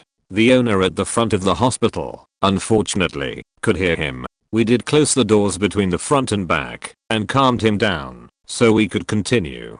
I was the one with the dog and the doctor. I did not know the owner was freaking out over the scream she heard, or that my coworker had told her not to worry, and it was one of the office cats. So of course when I bring the dog back to them to visit with before the procedure I say yes it was him when asked. The second I said yes I knew it was not the right thing to say. Her face fell, and she broke down. I felt so bad. This Boston had been one of her favorites. This all happened months ago, and I still feel crappy about it. I'd like to preface this by saying this happened a long time ago, and I'm still very ashamed. Have you ever thought of a joke that sounded funny in your head, but ended up being horrible and bigoted once you said it? In the 7th grade, I was friends with a Jewish kid. We'll call him Jack. Within our small group of friends, we'd constantly make jokes about each other, some of which weren't exactly okay. I was horrifyingly skinny, so Jack nicknamed me Twig Beach. Our mutual friend Sam had Docker skin, so Jack called him Burnt Cinnamon Roll, and Sam took the obvious route and called Jack Dirty Jew. I'm just trying to communicate the kind of relationship we had, to, if not explain my actions. Jack, Sam, and I were sitting in math, and I decided to come up with a joke about Jack. We did it all the time, making jokes that would be very offensive to anyone else, but I'd never done it after a couple of minutes. I'd finished. I went up to Jack and asked if I could tell him a joke. What follows is the worst thing I have ever said to this day. Once there was a boy named Jake who decided he didn't want to be human, so he became a Jew. The moment I finished saying it, and I saw his face, I knew I'd taken it too far. I apologized profusely, and it didn't seem to bother him too much, but everyone agreed it was really messed up. Jack and I continued to be friends after that, but 2 of my friends would only refer to me as Hitler for a week or 2 afterwards. Actually recent, but I spent 8 hours from 6 AM in the morning at a bakery. It was my first time and most people I worked with were my age and understood/got along with my humor and everything was good. After helping this one girl all day and no issues, making jokes and all good, I asked her what I could do to help, and she gave me a much easier and simpler task than any before of simply taking a tray to the back. Without thinking about it, I said with a silly tone, how about you go fuck yourself, and I saw from the look on her face that she didn't like that and definitely took it literally. I apologized profusely, tried to explain that I meant it as joke after everything, and I genuinely didn't mean it like that, and she seemed to understand, and wasn't a big deal. I apologized twice later, and when the day was over and all seemed good, I showed up the next day to work, and got the boss lady yelling at me in front of everyone at 6 AM saying I cannot work here, and I must leave for the not very nice things I said to X. I mean, I totally get it, and I did say that, so I didn't make a fuss, and did as she asked, but I do wish I could have explained to her what my intention was, or maybe she didn't have to do it in front of everyone, so they all think I meant it with malicious intent. Overall, it's a good life lesson to pay more attention to what the fuck is coming out of my dumb mouth. The same joke that I wanted to imply by saying that could have easily been said with less harsh words and the whole situation avoided. So a long time ago at a church camp meeting, I was asked to sit with a girl that had disabilities who was also a tad simple. I hung out with her for a while, but I was only about 12 or 13 and wanted to go hang out with my friends. I saw that she was surrounded by a few of her own friends, so I asked if she would be okay, then headed off to find my own buddies. Later her mom approached me and asked how it had gone, since she had been the one that asked me to visit with her child for a while. I said that we had hung out some, and then her other friends were there, so I went to the volleyball court to hang out with my friends. I think she asked me why I left, and I just shrugged and blurted out I got bored. I immediately wished passionately for a magical watch that I could use to redo the last minute in my life, or that the ground would open up and swallow me. I'll never forget the look on her face, like she wanted to start smacking everyone who had ever said mean things about her child and their situation to her, starting with me. I stammered out an apology over and over again, and she just kind of nodded and said it's okay and walked away. It was not okay. To this day I wish I could take that back. I don't know what my dumb, prepubescent, hormone-saturated brain was thinking to blurt out to a woman that I was incredibly bored to hang out with her physically disabled, mentally challenged daughter. Growing up, I was always taught that I was the salt of the earth, but that day I was sure that my youth pastor was mistaken about me in particular, because I had just acted like the scum of it. Background: my first job was at the cash of a gas station. It was horrible. I was 17 and people would call me a thief, throw their money at me, threaten to job me, call me names, etc. I was always very nervous when it came to selling cigarettes, because I didn't smoke, and there were so many different kinds I had no idea what was what. Anyway, one day a deaf lady comes in to buy cigarettes. It's the first time I hear a deaf woman speak, and I'm having a hard time understanding her. That plus that she was buying something I was unfamiliar with meant I kept giving her the wrong kind. She's screaming, becomes harder to understand, and gesturing violently over the counter at what she wants. I eventually get it right. I was really upset by this interaction, and told my friend about it after my shift. Her brother starts imitating the woman's voice, and well, I'm 17, and annoyed and dumb, and it caught on. A few years later I'm in a class at school and I did the voice to a friend next to me. She's like, what the fuck was that? So I whispered, I do this really awful thing where I make fun of deaf people. I know it's terrible. Another girl spins around. Did you say you make fun of how deaf people talk? Me, yes, I know it's so bad. Her, both my parents are deaf. I immediately started to apologize profusely. She said, oh, don't worry, my mom thinks it's so ugly when they try to talk. I knew I would get caught one day and I totally deserved it.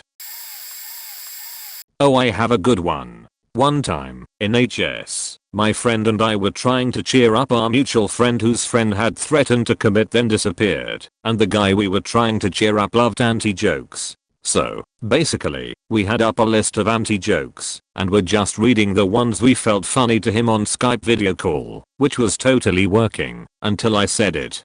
I saw a joke that made me giggle, and without thinking, just said it. Why did the chicken cross the road during rush hour? To commit suicide. And then as a laugh died in my throat, I realized what I had just reminded him of, and flat out got up from the bed, went to the bathroom, and cried because I felt like such an asshole. He was really nice about it, but I still think about it sometimes and feel horrible. Also, bonus story, last night my boyfriend's friend told us not to close a door to his bedroom on him, because they lock automatically in the house we are in, and my asshole self immediately replied sarcastically, "No, we are gonna lock you in, teach you a lesson for being a little shit." In the middle of this my boyfriend is like, no babe, he's sensitive about that, and I just remember that he used to get locked in a big cage in the garage for time out as a kid, and immediately followed up with, "Kidding, we would never do that. You are safe and sound here, I promise," but still felt pretty bad. I should probably start thinking before I speak more tbh. Best one I can think of is this. Setting/backstory. I was at my computer playing my most recent game I was into, which was Skyrim, and my husband was near me playing on his computer, more than likely playing a Blizzard game. I recently discovered you can buy houses in the game, but was impatient to traverse the lands and build up enough gold and resources to buy an add-on to the house, so decided to see what the internet suggested. Looking up on the internet I discovered cheat codes for the game and promptly started to use them, and made a nifty little house for myself. Once done I started to regret it, because once you use cheat codes, at least for me, some of the fun is removed from the game, so I decided to confess to my husband. I turn and look over at him, and being serious about my cheating in the game I say, "Husband's name, I cheated." And that's all I said to him. He looks over at me with this confused look on his face, and my mind finally processes what I said. I just told my husband I cheated and nothing more in context. He knows me and knows I wouldn't cheat on him, so me confessing that I had cheated really threw him in for a loop of what the hoot thinking. Anyways, once I realized my mistake on wording, I nipped anything else in the bud by explaining my cheating on Skyrim and making a house with the cheat codes. Let's just say it's now a joke in my house. Hold about me cheating that gets brought up on occasion as a story. So moral of the story, watch what you say and make sure you tell the whole story, not just the cliff notes. Oftentimes, my boss will push a customer in my office to do paperwork for purchasing a vehicle, even if my paperwork isn't ready, because either they are a VIP customer who doesn't want to wait, basically line jumping anyone else who has been waiting there, or the customer is having second thoughts. It's so annoying. They always want to talk while you are still trying to load all their paperwork in the system, and multitasking a full-on conversation while trying to focus on making sure the paperwork is 100% compliant can be quite difficult. I tend to let customers do the talking while I throw in random "really, wow," or "that's pretty neat." It's not that I'm not genuinely interested in what they're saying, they just don't realize I need to fully focus on the task at hand, or it will be missing something, or spelling or financial errors could be made. One day, I carried on a full conversation like this to the point that the customer asked me for my business card at the end, stating that it had been such a long time she had gotten along so well with anyone. She has texted me several times since. My personal cell is on my card, because typically my cards are distributed to bank reps, not customers. She came in the store the other day, and I didn't even recognize her. I see hundreds of customers each month. And she started asking me about our conversation from the last time she had been there. I couldn't tell you a thing she had said while I was loading her paperwork. And it made for an awkward situation in which she said, "You don't remember me, do you?" At which point I wasn't sure what the most polite thing to say was, so I was super relieved when I was paged over the intercom and excused myself, telling her, "Oh, that's me, I'll catch up with you later." A few weeks ago, I had a driving lesson. My instructor arrived, and I walked out to meet him. He seemed a bit off, and after settling into the car he told me that his mother had passed away the night before, so he wasn't doing great, but if I was okay with it, he still wanted to do the lesson, to take his mind off it for a little while. I had no issue with that, so we set off. I don't know what was up with me that day exactly, but the lesson was horrible. I couldn't focus, I kept making stupid mistakes, and I was generally feeling down and defeated. Test was the week after. So we took a little break in a parking lot after a particularly stressful moment, and I blurted out, "Hey, at least we are still alive." I immediately felt everything inside shrivel up with regret. Bonus. So, a week later, my test took place and fortunately I passed. I was extremely happy, and I started making phone calls and sending texts to friends and family while my instructor was driving me back home. Then I got the brilliant idea I could FaceTime my mother in the car. During the FaceTime call she asked if she could thank my instructor, and he had no issues with that. So they had a cute little conversation. Mother lives in my home country and her English is not great. Laughs were had, and that was that. Afterwards, when I got home, it suddenly hit me that I had happily called my mother in front of someone who had just lost this and then made him talk to her on top of that. He didn't seem to mind at all in the moment, but I felt like such a prick. I was working for a talk radio network. We were going through a reorganization and several people were fired, but all of the hosts and co-hosts of the actual shows were safe. After everyone who was actually fired was fired and gone, I was the admin tasked with going around giving people paperwork explaining that everyone was fired from the old company and hired by the new company. We changed ownership. Well, I went into the office of our flagship show, whose host was famous and the co-host was a prominent journalist and host in her own right, and since The Apprentice was a new and exciting sheet at the time, thought it was a good idea to say to the co-host in front of the famous host and their intimidating producer, insert name, "You're fired," with the Donald Trump hand motion and voice inflection and everything. SMH. The look on her face instantly told me I faked up, and before I could do or say anything to rectify the situation or explain why I was in the room in the first place, her host and producer tried to push me out of the room, and the co-host popped up and goes, "I need to go have a cigarette." That was in 2004. It's literally been 14 years. I can remember it all like it was yesterday. I regret it so much. It wasn't funny. People had been fired left and right, and our entire company future was uncertain. I was 23 years old and the administrative assistant to the CEO, COO, president, and CFO of the company.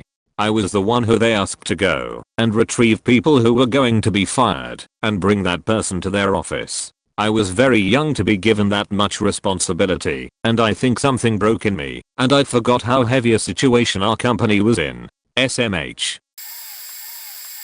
So I bumped into a guy I loosely knew from church at a fast food place. He had been in an accident at some point and was a paraplegic as a result. I don't know exactly when it happened or what happened, but he had a beautiful little family consisting of himself, his wife, and 3 kids. The last time I had seen him his youngest daughter was just learning how to walk.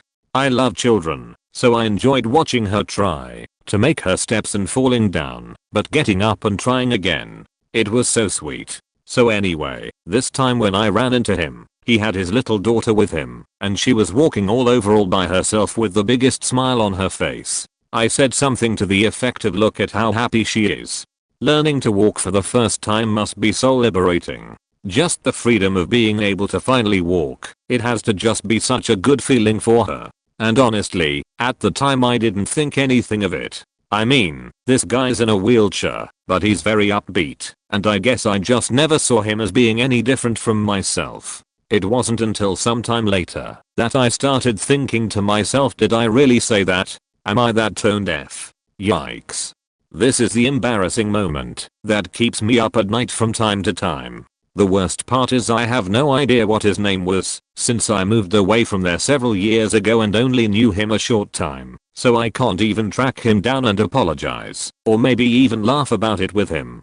I don't know if he thought anything of it, or maybe it ruined his day, and he remembers me as that one as whole. I just wish I knew. I was conscripted into taking part in a 50-meter race on a sports day at my ex's nephew's quaint little English countryside parish primary school. As an incredibly self-conscious awkward 19-year-old I nervously went up to the starting line feeling like I was in the bloody Olympics or something. My contenders were a little girl and boy who were about 5 years old each and an old lady pushing 70. Running for the first time in about 6 years was a bit of a shock, and before I knew it, I sparked off a competitive edge I didn't even know I had. I looked behind me and saw that the kids and the old lady were really eating my dust, so I thought I would set an example, as any good English sportsman should, by not finishing first and looking like a total dick in front of everyone. I forgot a simple law of physics however, and only realized as an unstoppable horror played out in front of me, like rolling out a red carpet full of sick. As I passed the tents where the school children and local kind old vicar were watching, and having a rest from the wonderful sunshine, I instantly slowed my running speed, which led to me face planting the floor and tumbling forwards on my hands and knees. It probably would have been able to play this off quite well had I not let out the loudest fuck of my life. I think the only thing louder was the collective gasp from just about every parent, sibling, aunt, uncle and holy man in attendance. As I got to my feet and brushed off all the dry grass, I watched, several dozen meters ahead of me, as an old lady, a little girl and a little boy crossed the finish line. TLDR, let loose the loudest F-bomb I've ever produced in front of an entire primary school students, parents and extended family, and a vicar for an extra bonus point. A bit of backstory. I became friends with a kid a couple grades behind me in high school named Daniel. We had some of the same friends, one of which was Will. On just one occasion I happened to go to Will's house and met his parents. They were extremely nice people, and that was the last time I ever saw them.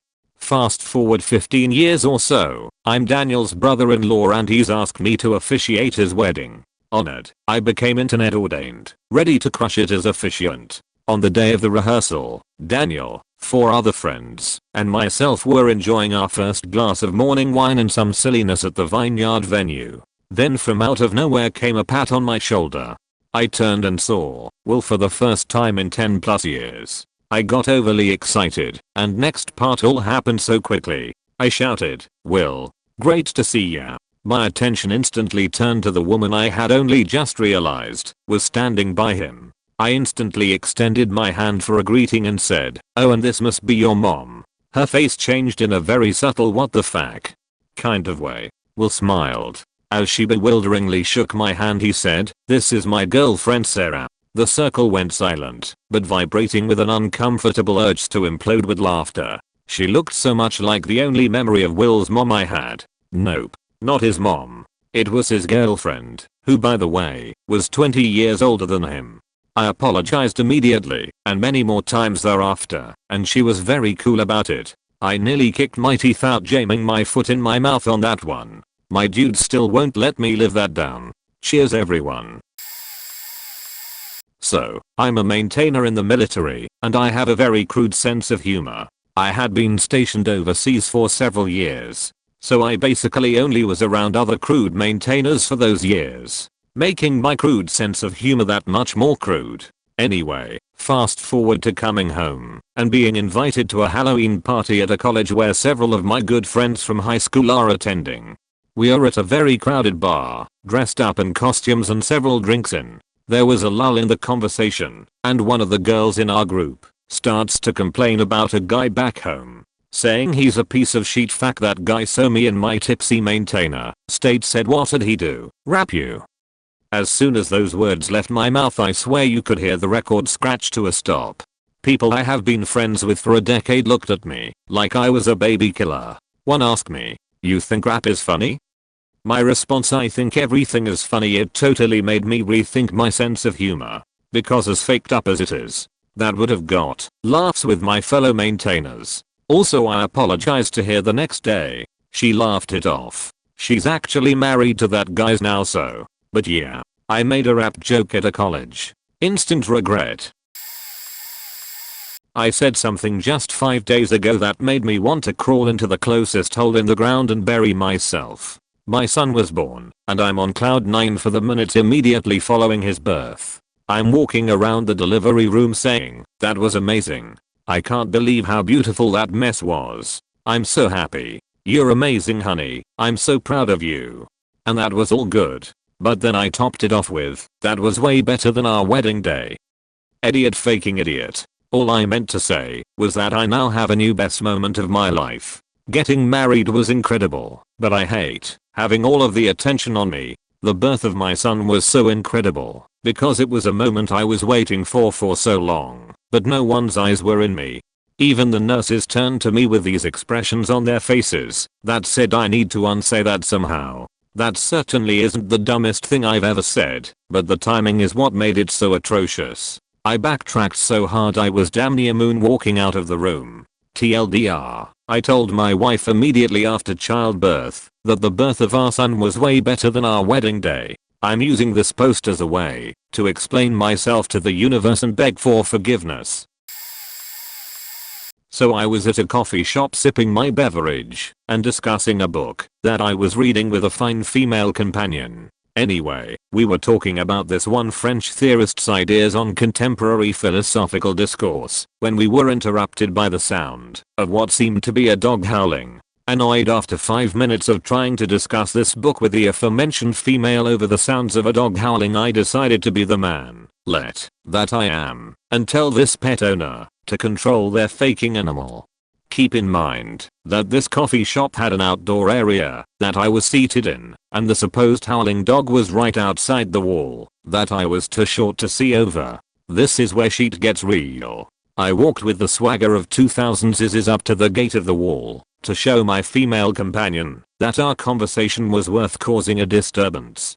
I kicked open the gate, causing everyone outside to look my way, and immediately yelled, "Put a muzzle on that faking thing." I looked over my shoulder, behind me, to see if the crowd had affirmed my action, and to my shock, horror, surprise, and disgust, they were all looking at me as if I had just killed a baby. You see, when I kicked open the door, I never looked at the source of the noise, which incidentally happened to be a mentally disabled young man in a wheelchair, 11ish maybe, making loud noises. When I realized what I had said and its implications, something amazing happened, and now I can talk to animals. It's really cool, but totally secret. And you know what? Life's never been the same.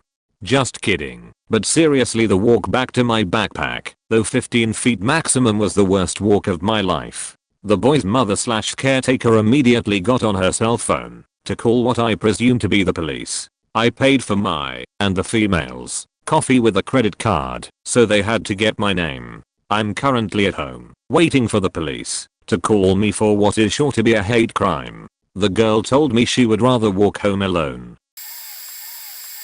I worked in a jail for a few years, and one day, I went into a housing unit to visit with my friend, who was the deputy on duty there. A lot of inmates would roll up paper towels or toilet paper to put in their ears when they slept, because it was loud in there. Well, anyways, I was as smart as nearly all the time. So this guy comes up to the officer's desk and asks my friend what time they are coming to get him for court. My friend tells him, and the guy says, "Huh." My friend speaks a little louder and tells him. The inmate says thank you, and then laughs, and said he did not hear him the first time. So, without hesitation, I yell, "Why don't you get the sheet out of your ears next time?" Because I thought he had toilet paper in his ears and forgot to take it out. Well, he was partially deaf and those were his hearing aids. The entire housing unit goes dead silent, and my friend immediately fills me in on why what I said was so wrong. I felt like shit, but being the young and immature dumb as I was, I doubled down and said, "Calm down, everyone, it's not like he can hear me." At that moment, as soon as the words left my mouth, I wished I could pull them back in, and I realized I had better leave and press the call button to have the door unlocked. It was maybe 20 seconds before control opened the door, but it felt like an hour.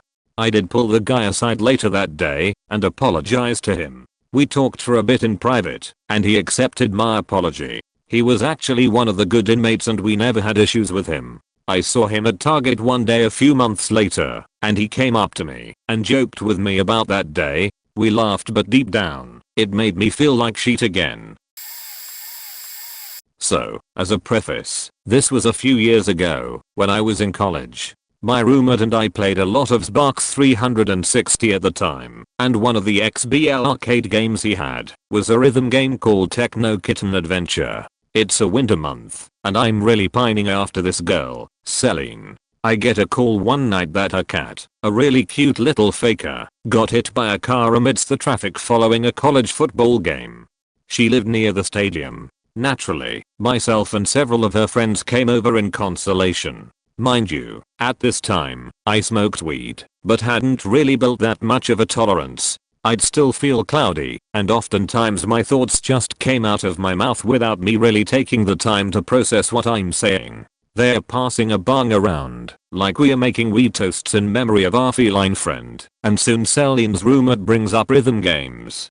In my head, excited about something I can talk about with this guy, I'm immediately like, oh dude, RHYTHM games are great. We briefly touched on DDR, the merits of Guitar Hero vs Rock Band, before I mention my roommate having a cool indie game on Xbox. Of course, the guy asked what it was. Of course, I answered, words slowing to a creep as I speak them. It's called Techno Kitten Adventure. Everyone turns to me, in unison, and just says, really? I hadn't even been there 15 minutes yet. This one was recently, and in a very small workplace to a very mouthy person. I'm also not familiar with being politically correct, or paying attention to the world at large, and only know broad generalizations about people. I also make statements that can be equivocated to me being a stoner, but I'm not one. I'm just a dumb man. So when I think of Egyptians, I think of ancient Egyptians, not people currently living in Egypt. But one night this mouthy co-worker was driving me home, and the conversation went like this. Co-worker, boy, I'm beat. When I get home I'm going to sleep like an Egyptian. Me, haha, cause they're dead. At this point I didn't realize he meant ancient Egyptians, and so I asked. Me, wait, do we still call the people who live in Egypt Egyptians now? Cue him calling our boss on speakerphone and us having a big laugh riot over it. I looked it up when I got home, and most of that area is populated by people who are Arab/Muslim/ECT point, so they don't get referenced as Egyptians as I understand it, but you can still reference them as such. If I'm incorrect here, please correct me. I was very much unable to get a clear answer here. I'm eager to know how that generally works. Anyway, now he faking tells everyone what I said, so the first impression anyone gets of me in my new department is that I'm an insensitive dumbass. The day the R word disappeared from my vocabulary, I used to go to this daycare center in 4th grade. Usually it was just before and after school, but in the summer between 4th and 5th grade, I went all day. Was bored off my ass basically the entire time. But occasionally I could have a good time playing with the other kids. One of these kids had Downs, and she and I started playing at the public pool. After that day, she became my best friend at daycare. We had a great time the rest of the summer. After that summer my mom had quit her job and they pulled me out of daycare. Fast forward a couple of years, and I'm in 6th grade with a gal that was also at that daycare at the same time as me. We were catching up and I, quite loudly as I was excited about the answer, just blurt out, hey, do you remember girl's name, that retarded chick? Now I knew that that was possibly the worst way I could have asked that question, but I was an excited, idiot 12-year-old, and I was too dumb to rephrase it in my head before I said it. But worse was when her eyes narrowed and she got mad and responded, yeah, that's my sister. I don't think I've ever felt more shame or embarrassment in my life. It crushed me to think that she thought I was mocking my best friend that summer, and in general I just felt like shit. Years later, I ran into the gal from my 6th grade class again at a store at which she was working/managing, and I just didn't know how to handle it. I wanted so much to apologize, or ask her about her sister, or try and explain myself. But the shame I was feeling in that moment was every bit as much as it was in 6th grade. So I just kinda got quiet and spoke only what was absolutely necessary. I'm sure she didn't have the greatest image of me in her head prior to that meeting, and I'm sure it was cemented afterwards. And that's what a giant heap of shame can do for ya, for making a dumb choice of words when you have the best of intentions. I've probably said a number of things I regretted instantly afterwards, but I think possibly the biggest one was the utterance of a few words that were the last straw that led to the breaking up of my first long-term relationship. The words were yeah, I heard you, or thereabouts. Loose translation from our native language. My girlfriend at the time had gone on a trip of her life so far in Asia, and in retrospect it was probably a life-changing experience for her. She had been struggling a lot with self-esteem and other issues, and after a long-ish struggle, and me trying to support her, she ended up having courage to go on that trip. I wasn't traveling with her. It was more of her thing with friends she had met some time before, and also I had been having a hard time with work and our relationship for a number of months and honestly didn't have the energy to even think about going on a long trip. The relationship had a bunch of unresolved issues, partially due to me failing to communicate my concerns and partially because there just were a lot of problems. It was emotionally fairly exhausting. So, I could also use a vacation from her. During her trip we had mostly communicated by a few texts, her shared voice journal and maybe a couple of Skype calls. Then one night she called me on the phone. I had just got home from work that I hated, and that was burning me out, and I was exhausted. She had contracted diarrhea, or whatever, and was feeling ill, and wanted to call me. I somehow mustered the strength to be empathetic to her feeling ill, although to be honest, I was so out of juice for the day that I probably wanted nothing more than to just mind my own business. Then, all of a sudden she switched from her complaining to an affectionate voice and said, "I've been missing you." I was somehow caught off guard, having barely had the mental energy to tune in with her feeling ill. I obviously should have reciprocated her feeling. But in half a second I realized I had actually not been missing her that much at all, and had almost appreciated not having to deal with her for a moment. I couldn't bring myself to tell the white lie that I had been missing her too, so my brain came up with something ingenious instead. I said, "I've been missing you," she repeated, thinking the line might have been breaking up. Me, yeah, I heard you. Her, me, her, let's talk when I get back home. Granted, the relationship had already turned kind of toxic anyway, and would probably have failed soon one way or the other, but nevertheless the moment I had blurted out those words and she ended the call, I felt like I had dropped 10 pounds of sheet directly into a running fan. And I had, edit, a couple of tiny details. My 21st birthday party. I had to organize everything, because if I would have left it up to my family, it wouldn't have happened. Invite everyone, get RSVPs, book the restaurant, get explained seating is tight and numbers matter. If more come than expected they cannot be seated with us. Brother's wife doesn't want to come. Good. She's never really liked me anyway. Confirm the seating plan. Turn up at the restaurant a little late, because it was my birthday and a friend wanted to have a quiet drink with me. You guessed it, brother's wife is there, bawling her eyes out, because she can't sit at our table. Explain to everyone who is pissed at me for not telling them that it's out of my control, and she said she didn't want to come. Nobody believes me. Brother's wife becomes martyr and says it's fine. It's a birthday, don't spoil it, and leaves. Everybody has an awkward time because I'm the faker who excluded my sister-in-law. 2 weeks later, I was in the shower just mulling over memories, and I said out loud to faking late, "You already spoiled it for everybody." Yeah. I should have said that. 10 by comparison, I know, but at the time in the shower I wasn't even thinking about it, so it always kinda stuck with me, lol. As some backstory, I work as part of the maintenance team in a museum. There are lots of people in the museum who have worked there for 30+ years. Back in the 80s there were two brothers who worked in a specialist role in the department. We'll call them K and E. They were both clearly very liked across the museum, with lots of friends in all departments. When the department slimmed down, D took redundancy and went and worked elsewhere. Years later K retired. There was also far less requirement for their specialist work, so rather than replace with a full-time employee we started getting D back in every third weekend. A few years on K unfortunately dies, but given that D works weekends the news doesn't spread particularly far or wide. Cut to a new gallery opening party I'm taking to a lady who we'll call E. Has worked at the museum for many years and was great friends with K and D back in the day. We get talking about the fact that D was in the previous weekend. E asks how he's getting on, usual chit chat. Then he asks how K is these days. Without a thought at all, completely straight-faced, but in a rather upbeat tone, because it's a happy event and we're all having a bit of a laugh and a chat, I respond.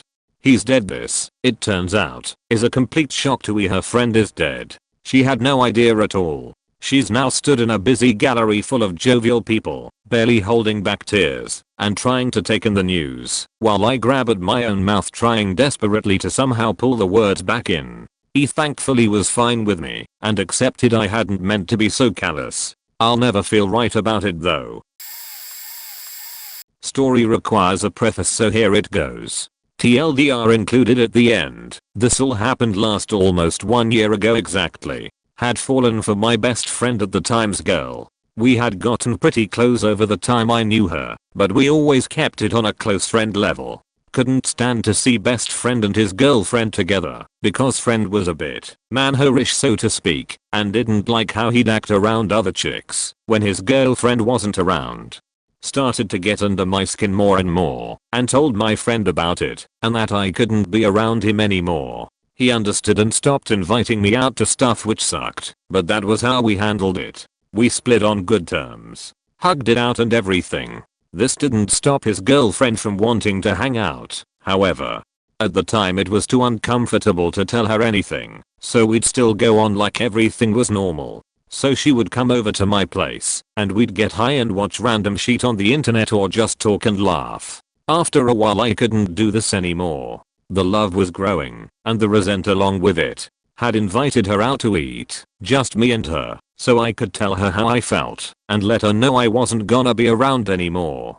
Dinner went by, think we spent 3 to 4 hours just talking, but couldn't build up the courage to tell her till I was already driving her home. She understood but thought that me distancing myself from her wasn't serious, and that we would still talk and stuff. After she had gotten out of the car, and she was at her door, I had gotten out to say the last thing I had on my mind, before I regretted not doing so. So I said, I wish it didn't have to be like this. I wish I had met you sooner. Now in my head, I meant it, like I wish I had met you sooner, so that this shitty part of my life was over already, and was nothing but a bad memory. In reality it came off as, I wish I had met you before the other guy did, and she took it as a huge show of disrespect for her relationship. Realized how it sounded, right after I said it. She only messaged me once afterward, to say her final goodbye, and we haven't talked since. I miss her, man. Wish I could go back in time, so I could shoot myself, before I said that stupid thing. TLDR. Told my old best friend's girlfriend I fell in love with, that I wish I was in a further part of my life, so leaving, so separating from her world already past, and had been a bad memory. Came off super disrespectful to her thanks to my inability to formulate ideas into sentences.